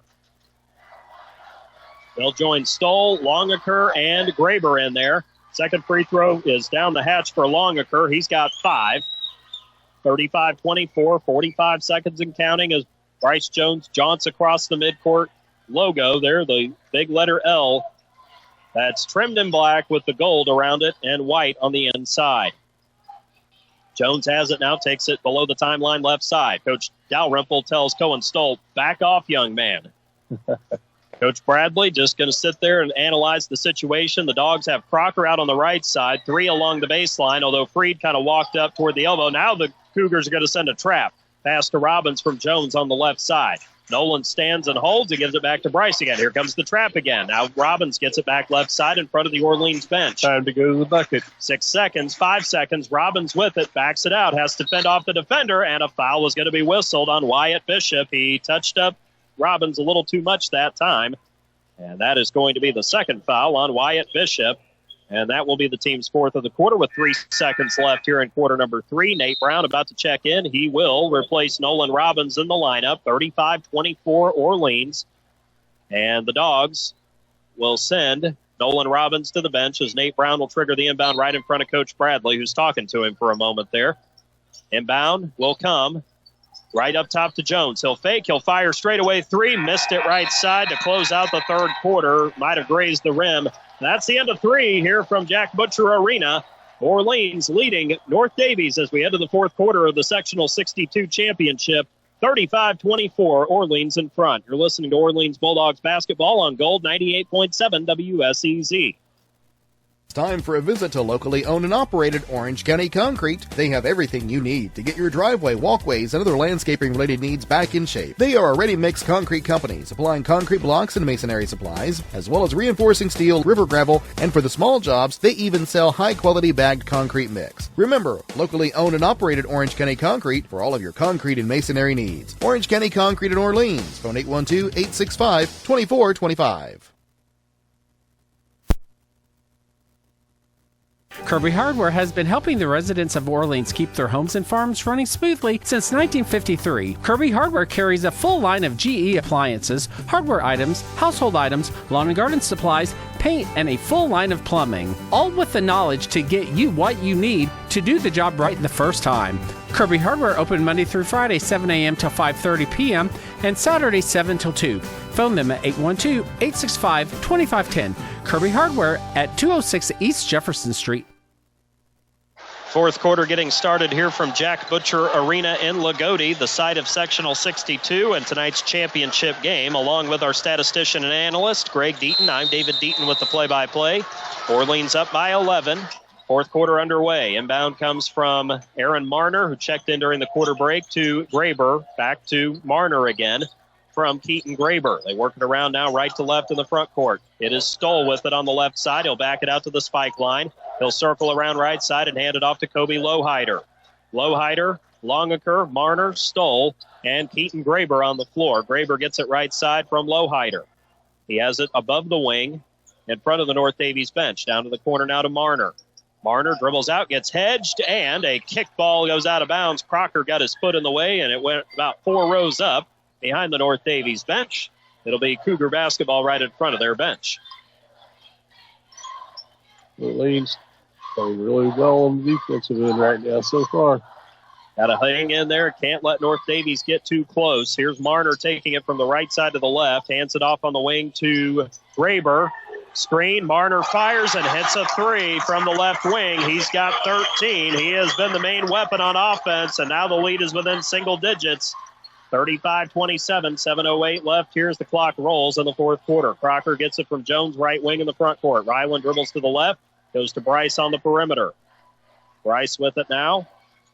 He'll hold it back to the volleyball line and have to make North Daviess come out and defend. 6:50 and counting here in the fourth quarter. Both teams had 9 points in that third quarter of play. North Daviess came back from being down 15 at one point. They've actually scored the last 7 points. Nate Brown has it up top, dribbles to the free throw line, then kicks it out to Jones once he found the defense and clogged up the middle. Jones has it at the volleyball line, circles it over to the half-court circle, and Orleans will reset. 6:28 and counting in the fourth, 35-27, Dogs in front. Crocker has it right wing, goes between the wing and the corner to Brown. Back over to Crocker now. Ryland will take it to the free throw line, kicks it out left wing to Jones, looks at the shot, doesn't have it. So he'll just continue to work it, and Orleans willing to be patient, up by 8 points right now. Doing a great job running their offense. They're looking for a good shot. That's what they need to be doing. Being very selective, as Sean Smith used to say, trade a good shot for a great shot. Yeah. And here's DeWitt catching it right elbow. Back out to the wing to Crocker. Ooh, he was going to slip that. Did a good job deciding not to do that and faking the pass. Back out to Jones, left side volleyball line. He'll take it to the right side. He'll back it out from the perimeter now, and he'll lob it over to Nate Brown on the left side spike line. 5:40 and counting here in the fourth. Brown takes it top of the key. He'll back it out now to the left wing. Looked for Crocker, lost his dribble to DeWitt up top. Right back to Nate, left side spike line again. DeWitt get a set of high ball screen. Brown gets double teamed, and a foul is going to be called on the reach in there from Colin Longaker. And that'll be Longaker's second, and that'll be the team's first on North Daviess here in the fourth quarter. Locked on his arm real quick. He let go quick, but the referee was right on top of it. North Daviess likes to be patient, but they really can't afford to be too patient right now, down by 8. No, they can't. The time's really clicking away. Here comes Crocker with it off the inbound right side. Dribbles, gives it over to Bryce Jones, left wing extended. Clock is still showing 5:11 as it ticks down. Still a lot of time left, but Orleans just trying to get into their offense, try to get something great here. Crocker catches left wing, gets double teamed, tosses it over to Jones left corner. He'll take it out to the spike line, to Brown at the half-court circle. Brown looking, trying to find something, drives it, left elbow, pulls up for the jumper, and it hit the left and right side rim, bounced off. Keaton Graber comes down with a rebound. And now the North Daviess crowd getting a little louder as Stoll takes it to the lane, kicks it over to Graber, out to the wing now to Longaker, backs it down to the baseline, kicks it out now to Stoll beyond the left wing. He'll get a high ball screen, dribbles it right side, got it to Lowhider, right back to Stoll on the wing. Now with it is Graber at the spike line on the right. 4:24 and counting here in the fourth. North Daviess also looking to trade good for great here. Stoll has it. He'll take it to the left side spike line now. Orleans going to have to lock down now. Stoll waiting to try to get Lowhider. He does. Lowhider gets the handoff behind, goes to Stoll along the sideline, gets the screen, dribbles around the screen, now goes to the corner, backs it out, gets it around to the right side of the paint, lobs it out to Lowhider, down to the baseline to Stoll from the right corner. Back out to Lowhider, now to Marner. Marner gets a high ball screen, drives it to the left wing. He'll pop a fadeaway three. Airballed it right into Rylan Crocker's hands on the right block. Marner's been shooting well tonight, but I think he just got a little too much going on that one. 3:35 and counting in the fourth. Jones, they're going to run their delay set now as Brown has it left spike line. Nate will dribble to the right side, back left side to Jones. Well, they're just going to make North Daviess have to guard. Now they're going to come out and trap. DeWitt gets it right side spike line. Alex will hold. Now he'll give it up to Nate Brown right next to the spike line on the right. Right there at the Jack Butcher signature there on that side of the floor. Brown, he looked baseline, but they defended that well. Freed was open on the left side of the lane. He was really open there for just a split second. DeWitt gets it right wing extended. Back to Brown. Brown throws the fake out there, goes to DeWitt with it. Again, right side. Back up to Brown. Nate dribbles around Lowhider, takes it to the left wing, and they're going to make North Daviess chase them now. Brown, good job getting Lowhider off of him. They're taking it to the top of the arc. Nate backs it out, goes to Jones now, right side spike line, just below the timeline. Somehow squeezed it to Brown at the top of the key, and he draws a foul on either Longaker or Marner. And we'll see who gets the foul. I think it's going to be on Longaker. It will be. That'll be his third, and that'll be team foul number 2 of the quarter on the Cougars. 2:41 to go. Orleans still up 35-27 here at Jack Butcher Arena in the Sectional 62 championship game. Marner checks out, as does Lowhider. In there for them now. Try to get those guys here in just a moment as the pass is inbounded to DeWitt. Throws a deflected pass that Wyatt Bishop deflects out of bounds. He's back in there, the lone senior at 5'10" for the Cougars. Meanwhile, Will Boyd, the 5'7" sophomore, also in there along with Graber, Longaker, and Stoll. 2:35 and counting. Inbound to Jones in the backcourt. Brings it back across the timeline. Dribbles it to the half-court circle. Now gives it up to Nate Brown, left side. Back up it goes to Jones. Bryce, little rip move there, little half rip. Goes to Brown, left side. Brown backs up, tries to get it out of there, but Coach Bradley was able to burn a timeout before any more trouble could ensue.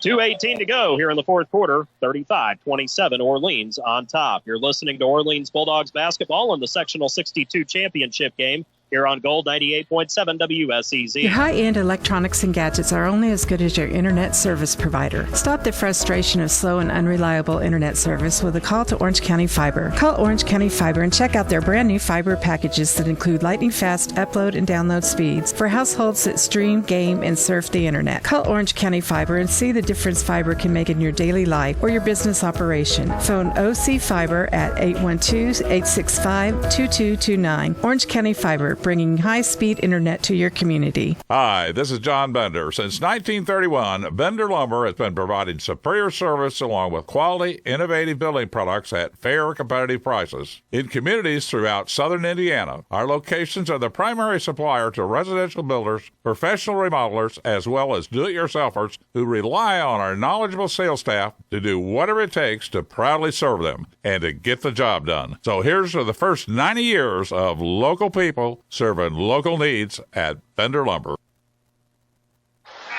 2:18 remaining here in the fourth quarter from Jack Butcher Arena in Lagodi, along with our statistician and analyst, Greg Deaton. I'm David Deaton with the play-by-play. Bulldogs return with their starting five of Bryce Jones, Ryland Crocker, Nate Brown, Nolan Robbins, and Alex DeWitt. North Daviess back out on the floor with Kobe Lowhider, Cohen Stoll, as well as Will Boyd and Wyatt Bishop, along with Colin Longaker. Bulldogs working around the trap of North Daviess. Jones has it left wing, gives it down to the corner to Robbins. Robbins gets him in on the sideline, gets it to Jones, but he got forced into the corner there by the Cougar defense, and a foul will be called on North Daviess. And that will be the fourth on Colin Longaker. And that'll be the team's third of the quarter as well. North Daviess starting to get a little desperate, and rightly so. Well, the sand is running out a little more on the timer, as it were. Down to 2 minutes even. Orleans trying to finish this. They haven't been able to do it the last two seasons. Lost to Lagodi in this building 2 years ago by 7. Lost to Bar Reeve in an epic 5-overtime battle a year ago by 8. They're trying to win their first sectional in a decade. DeWitt, right wing, skips it left side to Robbins. To Jones, scrambling trap there for North Daviess. Nice fake there by Bryce. Gives it to Crocker, left side volleyball line. Crocker takes it to midcourt. High post to Brown at the top of the key. Right side to Jones, and he gets fouled from behind. Cohen Stoll reaches in and commits the foul. That's going to be the fourth on Stoll now. Team's fourth of the quarter. Next defensive foul will put Orleans in the double bonus. 1:39 left. Orleans still up 8. It feels like we've been on this almost the entire quarter. It's been very consistent. Marner made a 3 beginning of the quarter. Jones splits defenders, draws a foul as he goes down. That was kind of an awkward position there. He lost the ball as he was splitting that trap at the right wing. He almost fell on the ball. Yep. That knocks all the air out of you. Indeed, it does. And kind of ironic, a sphere that's holding air actually knocks the air out of you like that, too. The foul will be on Wyatt Bishop for the reach-in. That'll be his third, team's fifth. So Orleans in the double bonus for the last minute 33 here in this one. Jones, 72% at the line. 6 the first one. He'll have another one coming. Nice shot. Bryce made a free throw on a three-point play there in the third quarter. The Cougars will sub Bishop and Will Boyd out of the contest. Marner and Lowhider are back in there. Second free throw also down the hatch for Bryce. The lead is back to 10. 37-27, a minute 30 counting here in the fourth quarter as North Daviess has it. It's Stoll up ahead. Drives it, kicks it over to Longaker left wing. Up near the top to Graber. Now to Marner, who takes it to the left baseline. Nice little touch shot there on the turnaround. Kind of a one-handed turnaround shot. Marner's got 15. The lead is down to 8 as we're down to a minute 10 left here in the quarter. Crocker to Brown across the timeline right side. A reach in from behind, and Aaron Marner is only going to pick up his first personal, but that will put Nate Brown to the charity stripe here for 2 shots. With 1:06 to go, everything lining up for Orleans right now, but they just got to continue to make their free throws, which they've done at least so far tonight. Nate's got 4 points. He's already made 2 shots at the line tonight. Coach Bradley said we got to do better than 9 of 15, which is what they were last night in the win over Lagodi. First free throw for the junior. Nate Brown rattles it in. He's got 5. They keep doing this. They will be able to fend the Cougars off. So far, the Dogs have been cool as a cucumber in these moments.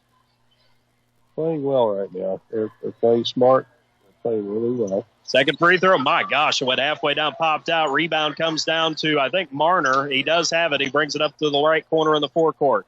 Transfers it to the top of the key. He's got DeWitt on him. Mismatch down low. Graber's got Brown. Turns, forces up a shot blocked. Gets it back, throws a deflected pass. Brown couldn't get a hold of it, but it goes out of bounds. Marner trying to get out of the way there as the... I don't know how he blocked that shot. Graber did a good job trying to root him out, but Nate stood his ground, considering he's given up some muscle there to Graber, who gets the top of the key off the inbound, 48 seconds and counting. Right at the top of the key with it is Marner. He'll take it to the left of the top of the key. Looks down low, has the reverse layup. It's off the mark.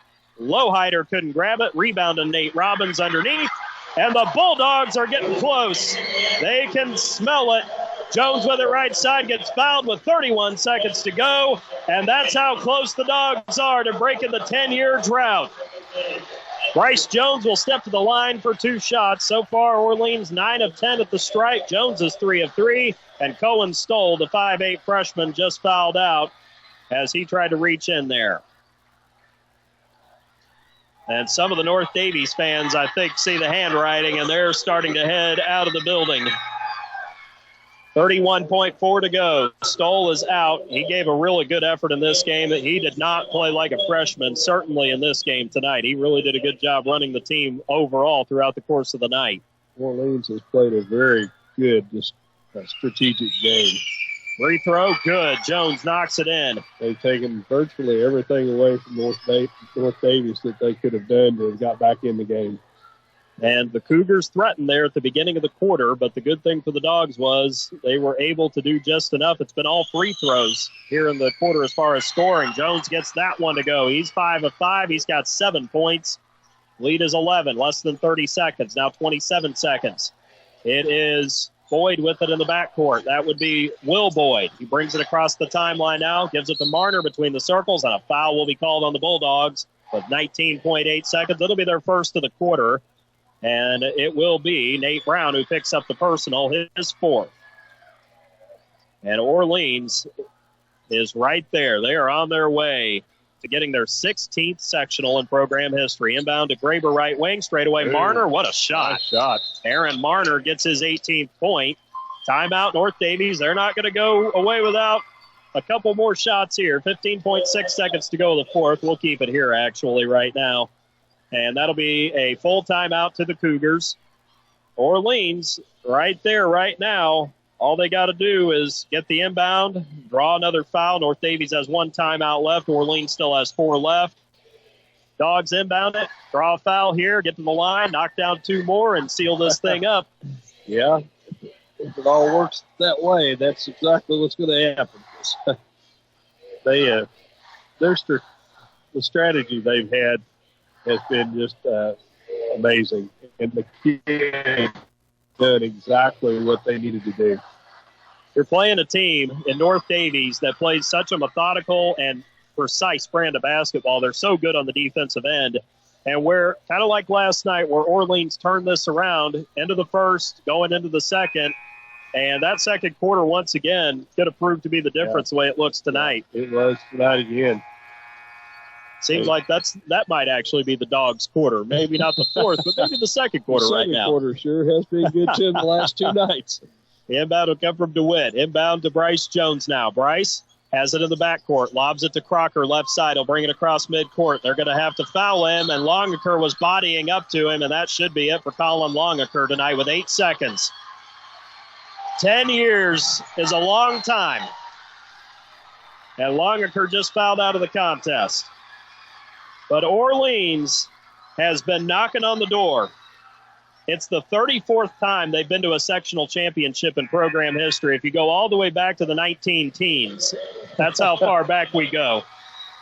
Kagan Russell in for Nate Brown. Alex DeWitt out. Jimmy Sanders in, the 6'1 senior, averaging a point on the season. Russell 1.5 points on average. Crocker to the line for 2 shots. Under Tom Bradley, this is their 17th championship game appearance, and they are on their way to their 10th title with Coach Bradley as Crocker buries the first one for his 16th point. Couldn't happen to a better program or to a better head coach or a coaching staff for that matter. They are just solid all the way through their program, and they just seem to reload every year. and that's a credit to the coaches at the bottom of the program all the way to the top. And this community support as well. Bryce Jones is out. Coach Bradley embraces him on the sideline, as does Mark Wheeler. In for him is Troy Dilley, the 6'2 junior, 1.4 points per game in 15 games, as Dane Freed will check in for Rylan Crocker, who sank the second free throw. 2015 was the last time. 2025 is about to be the next. Inbound will come from Marner to Will Boyd. He'll bring it across midcourt left side, hand it to Lowhider. Up top, nice pass down low, layup good for Jordan Knepp, and that'll do it. The Orleans Bulldogs have waited a decade, and the wait is finally over. After knocking on the door the last 2 years, the Bulldogs have finally clinched a sectional championship, and they've done it at Jack Butcher Arena here in Lagodi. The final score here in the Sectional 62 Championship. The Orleans Bulldogs prevail over the North Daviess Cougars in the first ever meeting between these two teams in national title in program history. And it is the head coach, Tom Bradley. The Bulldog student section is waiting with great anticipation under the basket on the opposite side of the floor. They are ready to storm the floor. They've been waiting 10 years for this moment. It's about time. Yep. They're very happy.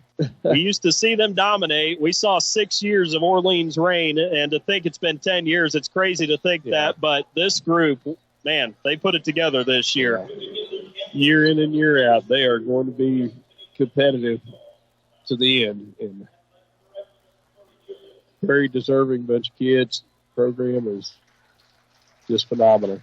The runner-up ball goes to North Daviess, their senior Wyatt Bishop. And you got to give the Cougars credit. They fought all the way to the end tonight.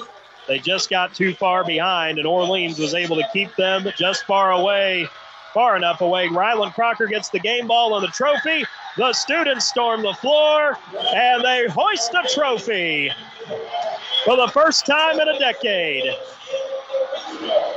The Orleans Bulldogs will head to the regional championship in Class A next week. Tom Bradley waving to the crowd. They show their appreciation as confetti has been fired into the sky here at Jack Butcher Arena. The champions of Sectional 62 are the Orleans Bulldogs. It is the first time they've won this sectional since they came into this grouping back a few years ago.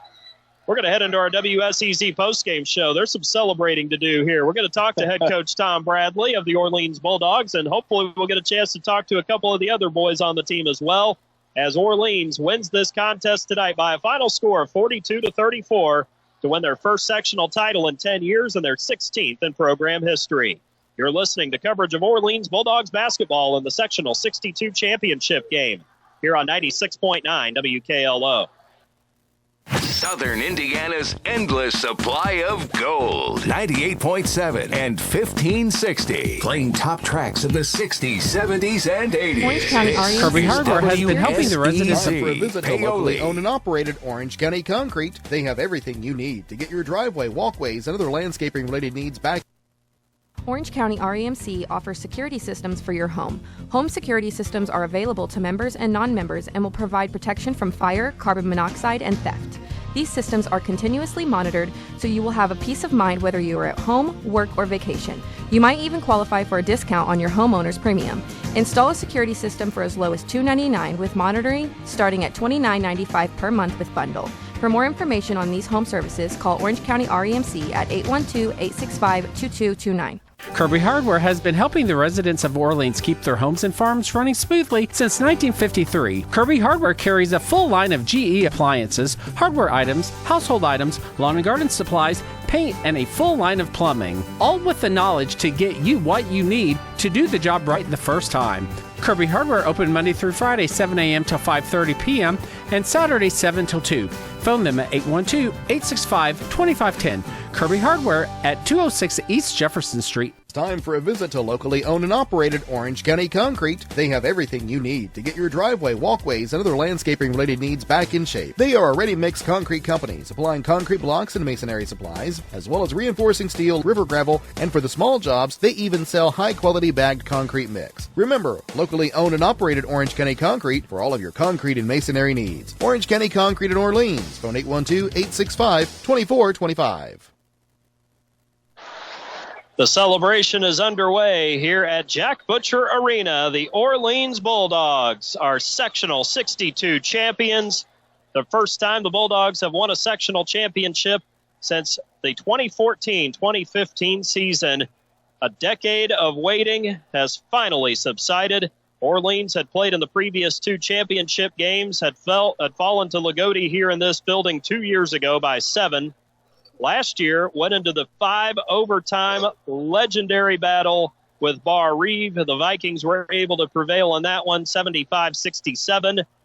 The Dogs came back. They came together. They lost a humongous senior class a year ago. 8 seniors walked out the door, including guys like Carter Allen, Ian Hall, Xavier Alston, and a bunch of other guys who contributed to this program, maybe not as starters, but as role players. They left the building, and a lot of people were wondering, can Orleans get it back together? Can they actually put a team together that can win a title? The answer to that the question has been answered now tonight. Resounding yes. Indeed it is. And sometimes, every so often, it's not necessarily your best team or your best class that wins it. Sometimes it's the team that comes after. We saw that firsthand with the North Harrison Cougars 3 years ago. They graduated Langdon Hatton, who, oh, by the way, is playing at Indiana University now after starting his career at William & Mary, then transferring to Bellarmine. And nobody knew that the Cougars could actually get back and do it. North Harrison came back the next year, beat Scottsburg in the sectional title. You go back in college in history, IU aficionados know this. The 1975 team, John Leskowski, Steve Green, those Hoosiers were considered to be the best team. But it was the 76 team with Quinn Buckner, Bobby Wilkerson, Kent Benson, and those guys who ended up going undefeated and winning the title. So sometimes it's not the team that you think is going to do it. Sometimes it's the team that comes right after. Yeah, it's not always your most talented cream of the crop that gets it done, but those kids that got that experience with them while they were there learned that, and they become even more determined to win the next year. And Orleans is just the community and the support they have. Basketball is life in Orleans. They just love their basketball. They love their Bulldogs. And the Orleans fans who are listening tonight, congratulations to you on this sectional title, because I know it's gotten frustrating, and at times it's gotten a little bit, kind of hit some low points there because they've been knocking on the door. They've been so close the last 2 years, and really they've been watching Bar Reeve and Lagodi win sectionals. They watched North Daviess win the sectional 3 years ago on their way to the Class A title. It was like, well, Orleans is just kind of the fourth team in the sectional because they were the ones who couldn't quite get it over the hump. And then they come in this week, and you just got the sense from the Brownstown game going back to last Friday that something was working and something was really – that they were just at a whole nother level than they had been all year, and it really showed up all week this week. Yeah, they really they played very, very well at Brownstown and really had a chance to win it a couple times. It just didn't – shot didn't fall. But to see them play at that level that they did against Brownstown, which everybody knows Brownstown every year is tough, but to see Orleans – rise to that occasion and go in there and play the kind of game they played and nearly knock Brownstown off. You knew then that they were getting locked in for the sectional here, and they certainly did a good job. Well, and you got to credit the seniors. Obviously, Bryce Jones and Ryland Crocker get the headlines, but Kagan Russell and Jimmy Sanders are just as much a part of this as those guys are, because these guys have been making each other better in practice every day. Yeah. And it's a credit to Coach Bradley, to Murphy Wheeler, to Mark Wheeler, to Paul Stroud, and to Michael Stroud as well. Those coaches do such a great job instilling a culture of team. And obviously Ryland Crocker, he's the leading scorer. Alex DeWitt's been great. Bryce Jones has been great. But these guys don't win this sectional without becoming a team, and they have become such a cohesive unit this year. Yes. Guys have improved. That they started out the season, it was kind of rough for them a little while, and then all at once they just kept getting better and better and better. And the improvement in all the players on the team has led to this. And you can't go out and scrimmage against yourself. You got to have other guys to go out there with you. And you got to give everybody credit on the team because they have worked hard against each other in practice every night. And that gets old after a while, playing against your own guys. Yes. But they have just done a great job. They've played in their roles. They have achieved something that everybody wanted. And yet only 64 teams across the state, 16 in Class A, can do this. Yes. And I remember watching it as a West Washington student, as a young guy back in sixth grade, all the way through practically my senior year, my junior year, actually, to be more specific. When Orleans ruled the sectional, we saw that firsthand. We saw guys like Richie McCracken, Josh Smith, Jacob Smith, Clay Chipman.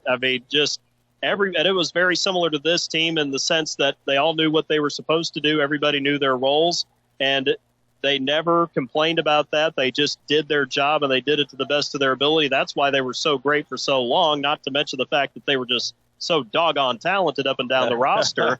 But they were super. But even so, they've had talented teams. It just hasn't worked out. But sometimes it's just a matter of things falling a certain way, and that's kind of what's happened to this team this year.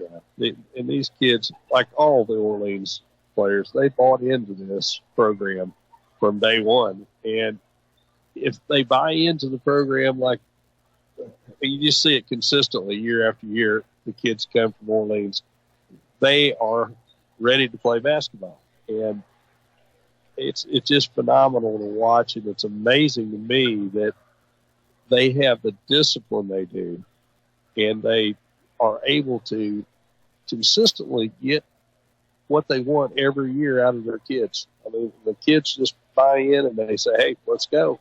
And they jump on it and they go with them. And certainly a deserving group here. And obviously this is not just for these guys, but it's for those guys who graduated last year. Of course, they weren't able to get a sectional in their 4 years at Orleans, but I'm sure that guys like Bryce and Ryland, they will tip a hat to those guys, because without those seniors, you may not have this situation. Yeah. And obviously the heartbreak of last year, losing to Bar Reeve in a 5-overtime classic, that certainly added fuel to the fire. It was never really said out loud. We haven't really heard that throughout the season, but you got to believe that it played some factor at least to try to get back here to try to make this right this time. Be determined to get back and say, we're going to do it this year. We're going to get this thing. And they're just, you just can't be anything but proud of them as hard as they work to get where they are. And they've still got games to play.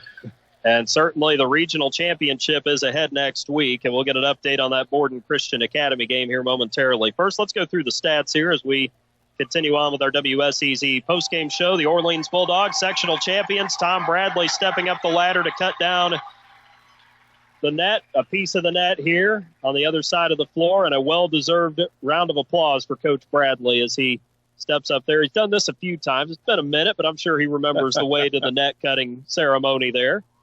As he gets his first piece there, and he tosses it down. Well, there you go. Of course, being Coach Bradley, he throws a piece of net down to the kids the little ones on the floor. They are there bouncing down. They've gathered around the ladder looking for Coach Bradley to throw a piece of nylon their way. How about that?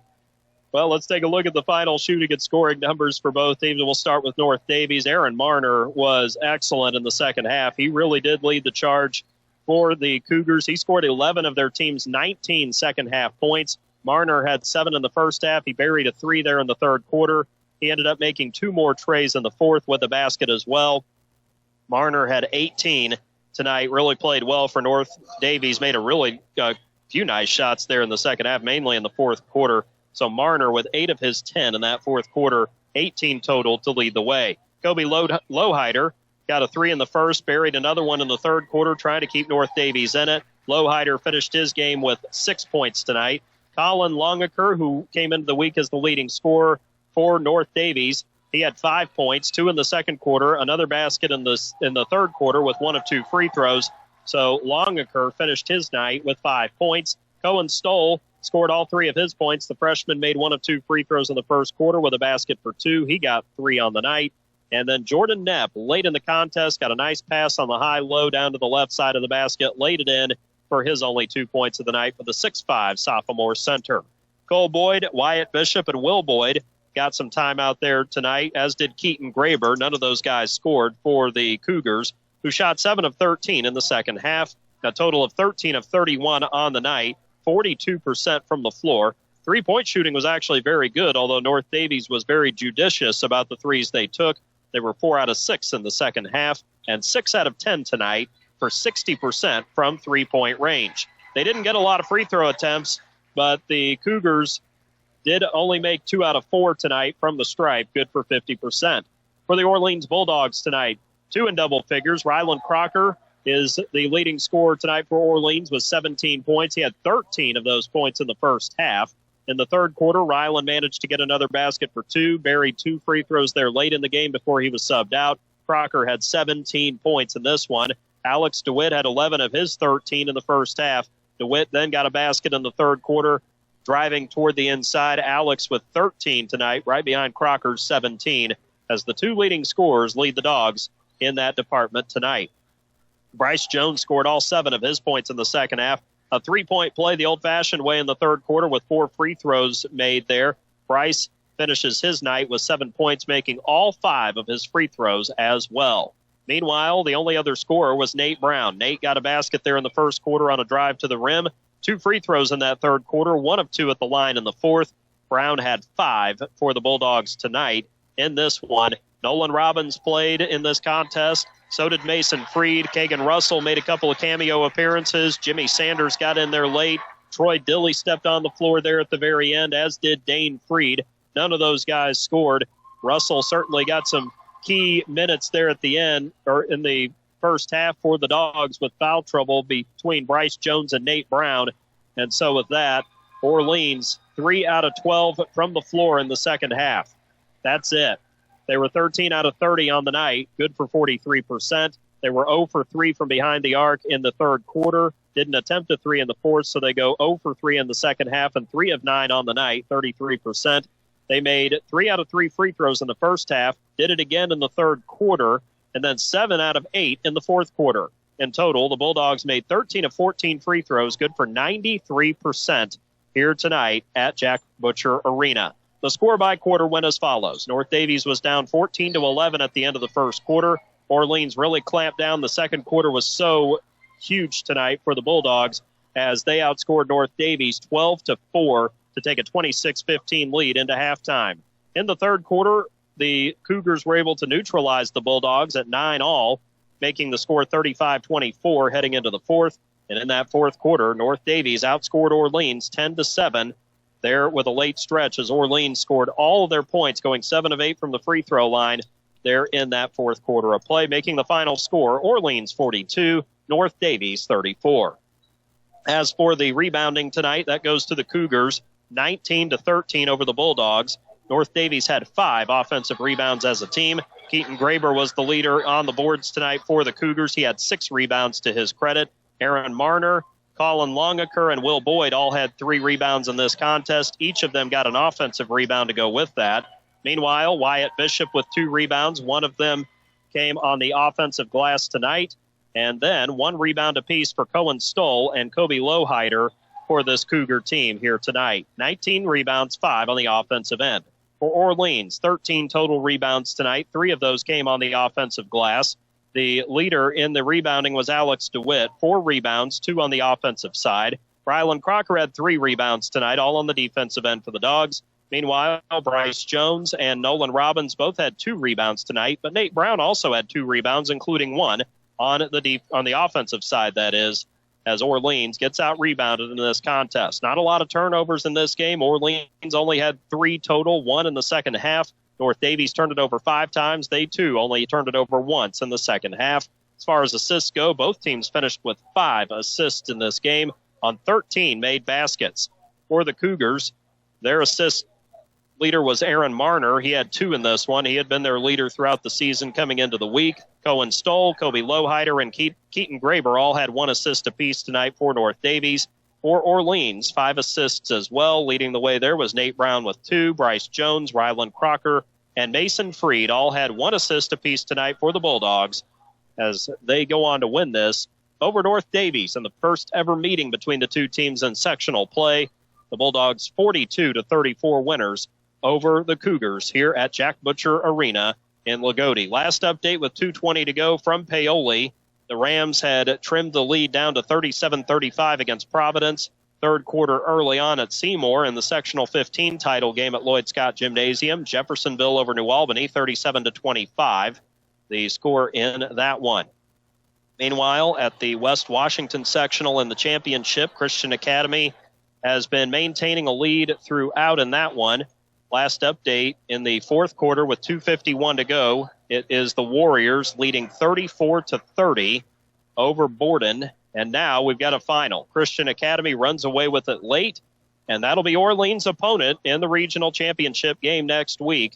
Regional number 31, I believe, in Class A. Christian Academy defeats Borden 48-35 as Josh Renfro leads the Warriors with 18 points in that contest, while Mason Jones was the leader for Borden with 16 points on the contest. The Braves come up short in their pursuit of a sectional championship. So congratulations out to Hayden Casey and his team from Christian Academy on winning back-to-back sectionals. So the opponent next week for Orleans will be the Christian Academy Warriors in the regional championship. The site is to be determined. We'll have to find that out either late tonight or tomorrow sometime. There are 8 locations in the South: Southport, Seymour, Lebanon, Washington, Greenfield Central, Southridge, Martinsville, and Lagodi. And if it works out for the Bulldogs, they could be back here again at Lagodi.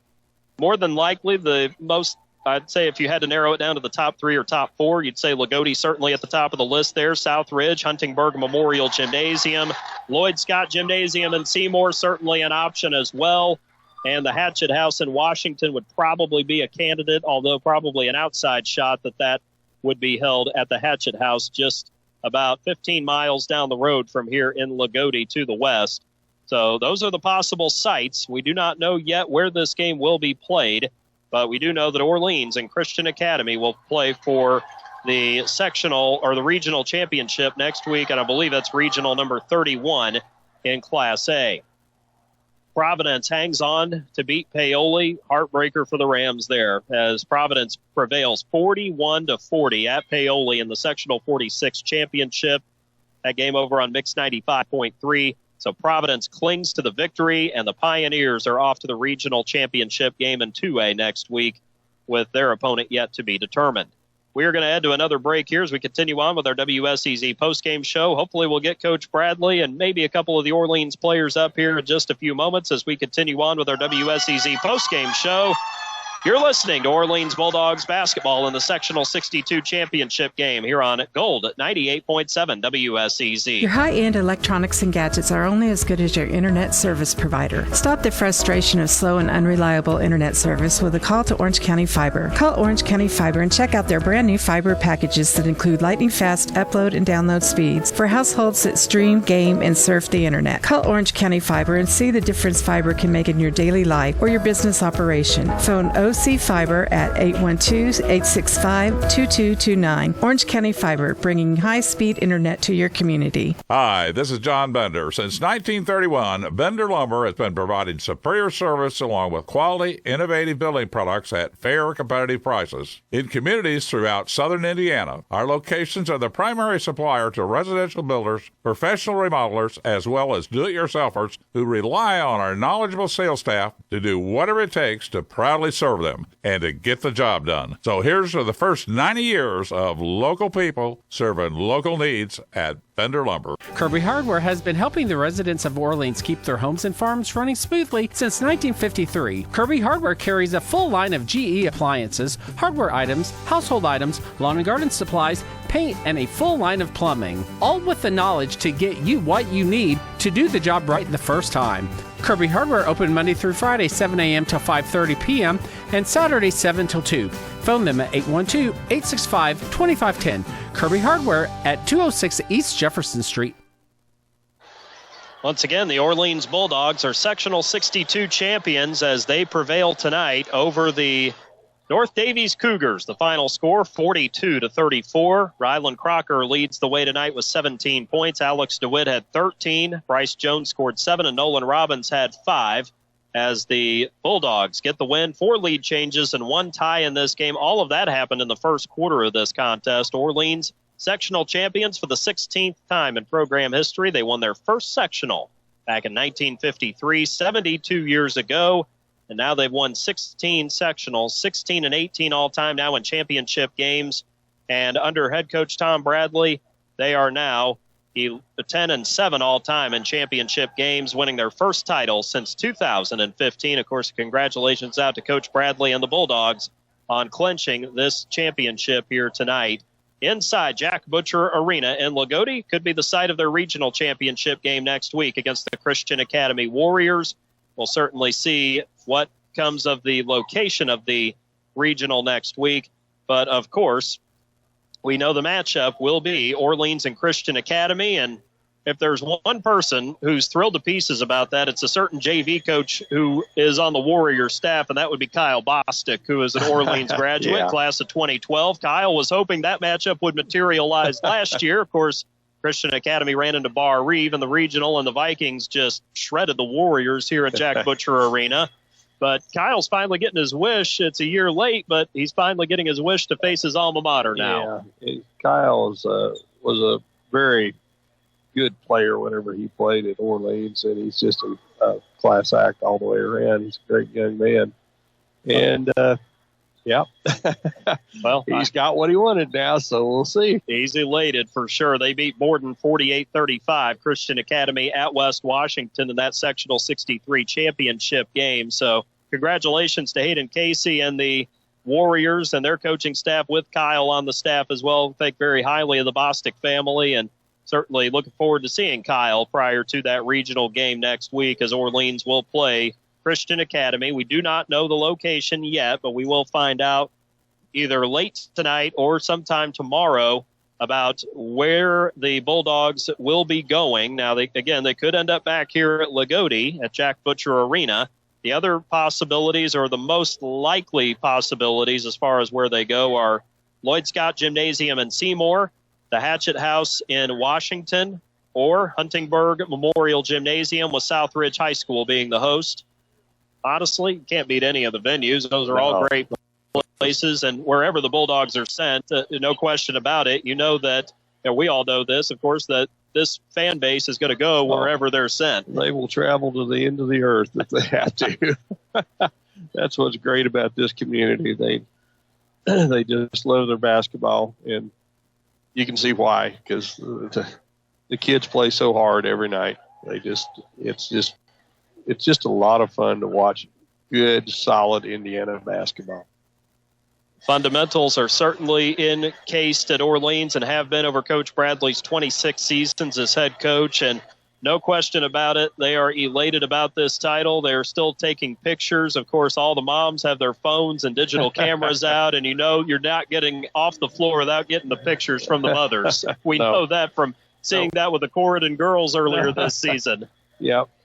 Everybody wants their pictures, which is great because this is big. Yeah, this is a memory that will last. I mean, it's been 10 years. I mean, you know, some of these moms, the last time they took pictures, I mean, we still had disposable cameras out and about, right. Or maybe some of the older Kodak digital cameras, the Nikons, but now you can do it on your cell phone. Digital cameras are still, of course, an option, but you want to get these memories, you want to get this in the photo album too. So no question that these players are certainly excited. The coaches are certainly excited, and they are posing with the cheerleaders in front. Now they're just getting the official team picture, and I'm sure there will be a picture that will be put up, yet another one in the doghouse. There are pictures all around the building going all the way back to that first sectional back in 1953.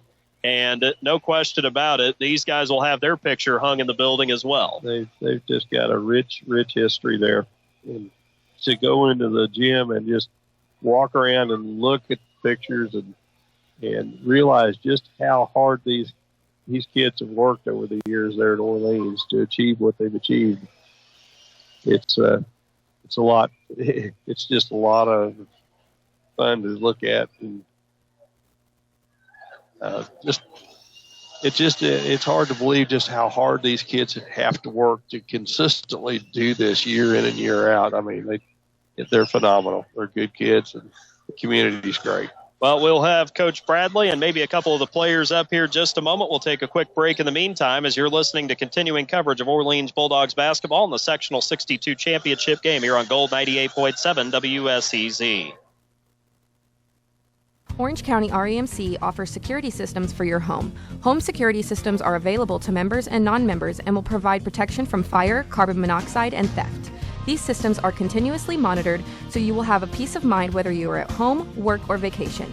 You might even qualify for a discount on your homeowner's premium. Install a security system for as low as $299 with monitoring starting at $29.95 per month. 865-2229. The Orleans Bulldogs are sectional champions, and joining us now is head coach Tom Bradley here at our WSEZ postgame show as the Bulldogs celebrate their sectional championship, the 16th in program history.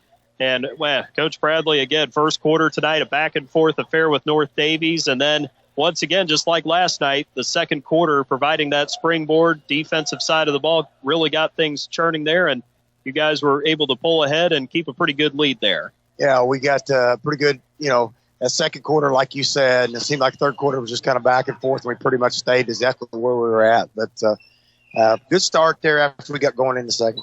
No doubt about it. And obviously they came out, they knocked down a couple of threes there early, got them back in it after you guys got on the board there first and got out to a little bit of a lead, but it just kind of went back and forth there. And then eventually there at the end of the first, you guys were able to just kind of push ahead there. Ryland got a three there toward the end. It seemed like that got you guys going a little bit there. Yeah, that big three by Ryland, I think that was huge. Like you said, I think that got it going pretty good. Yeah, and then second quarter, Ryland just continued to score, and then Alex DeWitt got involved there. He started getting some baskets to go down, got a huge three-point play that gave you guys a little bit more room there to get a little bit of a lead. Certainly was a huge play there. Well, I think a big part of that is, we talked about we had to go to the rim. I mean, we talked about in the first quarter and the second quarter we did a really nice job of getting the ball to the rim. And obviously Ryland shot some outside, but everybody attacked the basket really well tonight. Yeah, and that certainly put pressure on their defense, and then they kind of had to switch to a man-to-man because you guys were doing a great job against their zone, and it seemed like you all were able to get some good matchups that you wanted there too. Yeah, we did. When they went man-to-man there, I thought that was I kind of liked that because I thought we got some things that we can do to maybe attack that pretty well. We weren't outsized inside, so, we kept going to the rim a little bit and trying to get – second half was basically the talk at halftime was let's just keep playing, but let's just make sure we take a good shot every single trip. And you guys did a great job being patient there, getting those good shots. Bryce got a three-point play. Nate got a couple of free throws there as well. Ryland got a nice drive to the basket as well. And you guys kept driving. Some of those shots kind of lipped out there a little bit, but you all were able to get enough to be able to stay ahead there. Yeah, that was the plan. It was to drive the basketball and, try to use the length a little bit, trying to use some strength and get to the rim. Well, in the fourth quarter, it seemed like you guys really were trying to work the clock as much as possible there, trying to make them have to come out and guard you there on the perimeter. And you guys did a good job for the most part, keeping it away from North Daviess and keeping that lead right where it was. Well, we did. We did a good job of that. And I know you're going to bring up next because, we hit 13 out of 14 free throws in the quarter. And we got it to 3 with 3 minutes to go, David, and we decided we're going to hold it and guys did a really good job. I don't think we ever turned it over down there. We only had, 3 or 4 turnovers. I don't know what it was, right. But not very many. But the guys did a really nice job. And if you're going to do that, you got to hit your free throws. And fortunately for us tonight, we were able to hit them. And that was certainly a big difference from last night, going 9 of 15 against Lagodi, to tonight going 13 of 14. And that's something you emphasized to the postgame last night. The guys delivered on that. Yeah, we had to hit our free throws. I mean, that's what we talked about. We got to hit our free throws. And we shot a ton of free throws today in practice again and tried to get comfortable with shooting them with confidence. And we were able to do it.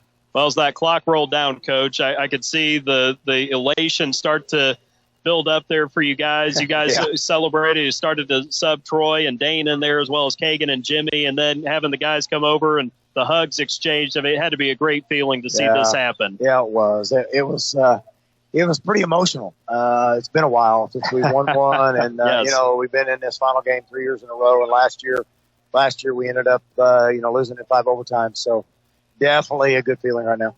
Well, and these guys, of course, your seniors have done such a great job leading this team this year, Coach. And then these younger guys have fallen in behind them. We've talked about throughout the season. And it's just great to see it all come together right here, resulting in a sectional title. Yeah, it just makes me feel so good about it, simply because it's kind of a thing that as a coaching group, you want your kids to get along with each other, grow up to be fine young men, and you want to be successful in everything they do. And they were very successful in this tournament, and now we get to take the next step. Well, Christian Academy is going to be the opponent next Saturday. Of course, site to be determined at this point. We'll find out maybe later tonight or tomorrow. But the Warriors, certainly a very good team. Yeah, they beat Gordon tonight. It's been a minute since you guys have played Christian Academy, too. It has, and they got some really good players, obviously. So that's good. As somebody we haven't played, good friends with our coaching staff down there, and also, maybe they'll just send up all their tape to us. What do you think? I don't, maybe so. You have Kyle Bostic on that staff there, so maybe he could hook you up there. But, Coach, congratulations to you, the guys, on a great game tonight and on the sectional championship. And look forward to talking to some of your other guys here at the post game. We appreciate it as always. We look forward to seeing you guys in the regional next week. I appreciate it very much. Thank you. All right, thank you, Coach. That's Tom Bradley joining us here at our post game coverage here from Jack Butcher Arena. We're going to talk to Kagan Russell here first. Hi, Kagan. Yeah, go ahead, grab the headphones there. Appreciate that. All right, Kagan Russell joining us here. He's the senior guard on this Orleans team. Got some minutes tonight and has a piece of the twine there in front of him as well, cutting down the nets. Kagan, first of all, congratulations. You're a sectional champion. Thank you. Well, I mean, this has to be a great feeling. I mean, obviously last year it was so heartbreaking the way it went down, losing in 5 overtimes. How much did that kind of motivate you guys going through the season this year? After what happened last year, we just knew that this would work even harder. Becoming a lot better team. And our chemistry was just great this year, and put in a lot of extra minutes and did the little things right. So, yeah, for sure. If you raise the microphone just a little bit there, just make sure people can hear you there. Okay, there you go. That sounds better. So, obviously, you guys worked very hard all season long, and it seemed like you guys as seniors really took it upon yourselves to be good leaders all season, and it seems like you guys really got everything going together at the same time here at the end of the season. Yeah, I mean, Coach Bradley, he really emphasized this year that we all need to be leaders, us 4 seniors especially, and that, a lot of the younger guys would look up to us, so we really emphasized that this year. No question, and that's where it starts, too, the off season with all the work you put in, and it seems like that really has paid off for you guys, hasn't it? Yes, I believe so. We've all put in a lot of minutes in the off season, and I think it's all just came together how it should. No question. And I know it was a loss last week to Brownstown on the road, but you guys gave a great basketball team all they could handle on their home court. And it seemed like that was really a huge confidence boost for you guys to go up against quality competition like that. How much did that help you get ready for this week and for these 3 games? I think playing as good as we did last weekend really motivated us to get even better. We played well, but we knew that there was work still to do. Yeah, and it all started with Medora. And, of course, as you know, you got to take it one game at a time when you get to this time of the year. That's been your guys' mentality all season, and it certainly was just kind of easy to transition into that as you got into sectional, knowing that you have to take it one game at a time. Yeah, I mean, Coach emphasized that exactly like you said, we got to take it one game at a time and not overlook anybody, and it all paid off. So. Well, you certainly didn't overlook anybody this week. The competition was certainly strong. Medora had a great season, and obviously, with Lagodi last night, you're playing them on their home floor, and then North Daviess tonight. It was a hard-fought game tonight, Kagan. You had to get in there and get some pinch minutes with Bryce and Nate fighting foul trouble. So, I mean, your number was called. You came off the bench ready to go tonight. Yeah, exactly. Coach said before game, he's like, "Be ready to go because you never know what's going to happen." So. Yeah, and that's what you have to do all the time, right? Be ready because you never know when your number might be called. Exactly.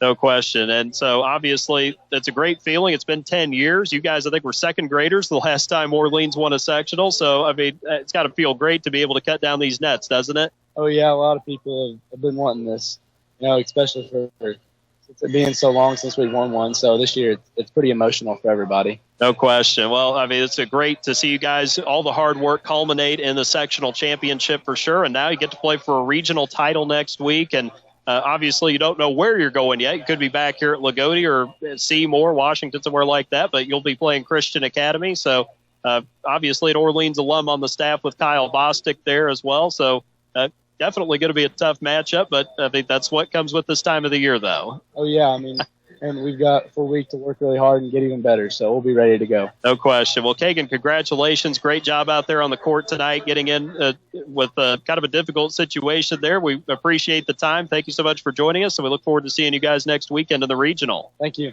All right, Kagan Russell joining us here in our WSEZ postgame show. We'll continue. We'll keep the line moving along here as Jimmy Sanders will join us. Jimmy's a 6'1" senior, averaging 1 point per game on the season. And so we appreciate having Jimmy up here. He got a chance to get in there late in the game to help wrap this one up tonight for Orleans as he gets the headset on here. So Jimmy Sanders joins us. Jimmy, thank you so much for joining us, first of all, and congratulations on the sectional championship. Thanks for having me. Thank you. No question. Well, as I was talking with Kagan, it takes a lot of hard work, of course, to get to this point. You guys had a lot of work to do in the off season with 8 seniors graduating, and it seems like, as I was telling Kagan, you guys as seniors took it upon yourselves to be leaders and try to lead these young guys along, bring them along as the season went along. So it seems like it really came together for you guys at the right time, and this week it seems like everything just really culminated for you guys the way it should.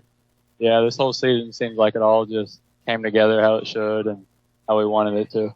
Well, you guys have steadily been improving as the season's gone along. You guys have been a really good defensive team all year, but your offense seems like it's really been clicking on all cylinders here late in the season. So I know you guys are a defense-first team, but it seems like everything really has meshed together this week to get you to the sectional title.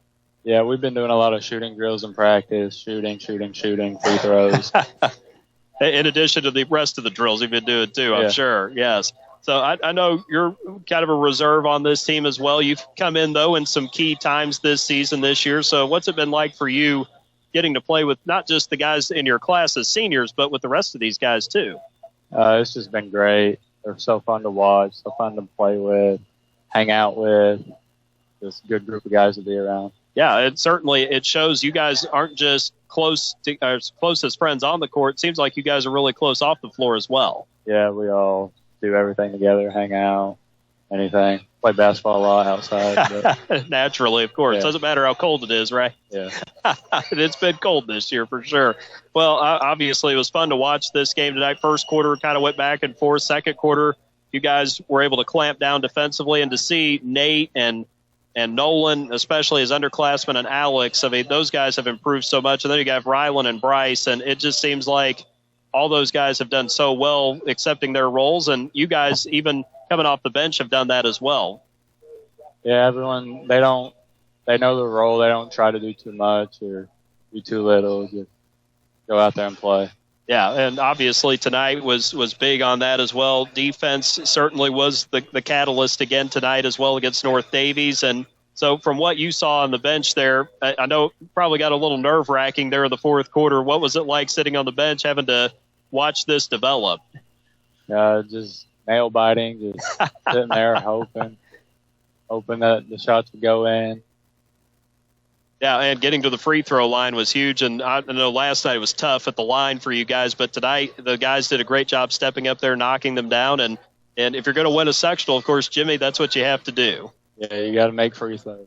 No question about it. Well, I mean, this is, of course, a big moment. First time in 10 years. You guys as seniors were second graders, I believe, the last time Orleans won a sectional. That's kind of mind-blowing in itself there. But what's it like now having won this sectional? It's great. It's just unreal. Yeah.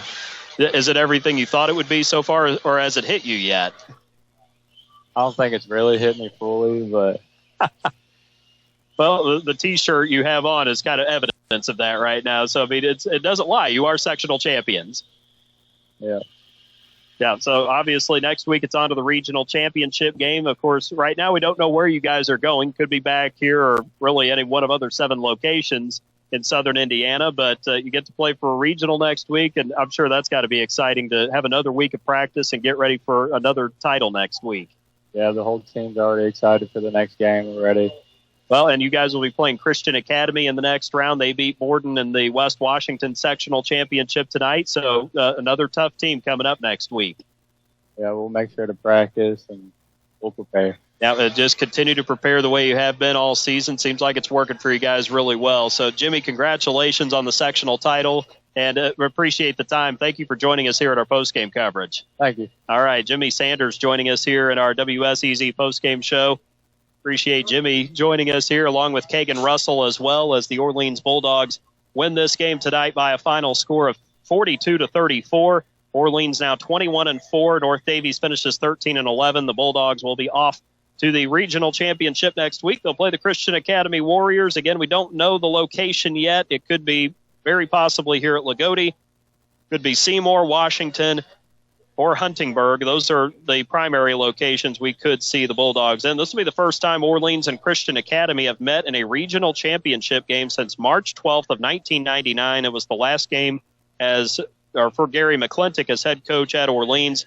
Then Graceland Christian Academy won 67-56. The teams have not met since December 27th of 2004 when the Bulldogs won in a regular season tournament game 79-30. So join us next week for regional championship coverage. We'll try to get that information out as soon as we have it, and we'll have the coverage next week here on Gold 98.7 WSEZ.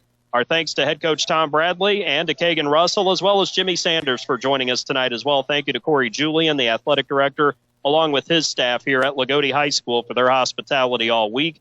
Certainly appreciate it, and we'll see if we're back here again next week. As we begin to wrap things up for the night, we would like to thank all of our wonderful sponsors, Orange County REMC, Orange County Fiber, Orange County Concrete, and Kirby Hardware in Orleans, along with Bender Lumber. Most of all, thanks to you for listening to our Orleans boys basketball broadcast tonight. Once again, the final score here at Jack Butcher Arena, Orleans 42, North Daviess 34. The Bulldogs will play Christian Academy in a regional title game next week in Class A. As we thank you for listening to our broadcast and for tuning into our post-game coverage this evening, thank you for listening to our coverage of the 115th IHSAA Boys Basketball State Tournament. For our statistician and analyst, Greg Deaton, I'm David Deaton, saying have a great night from Jack Butcher Arena on the campus of Lagodi High School here in the city of Lagodi. Keep your heads held high, love each other, be a light in your community, and may God bless America. Thanks again for tuning in tonight. You've been listening to coverage of Orleans Bulldogs basketball here on Gold 98.7 WSEZ. Your home for Orleans Bulldogs basketball is Gold 98.7 WSEZ.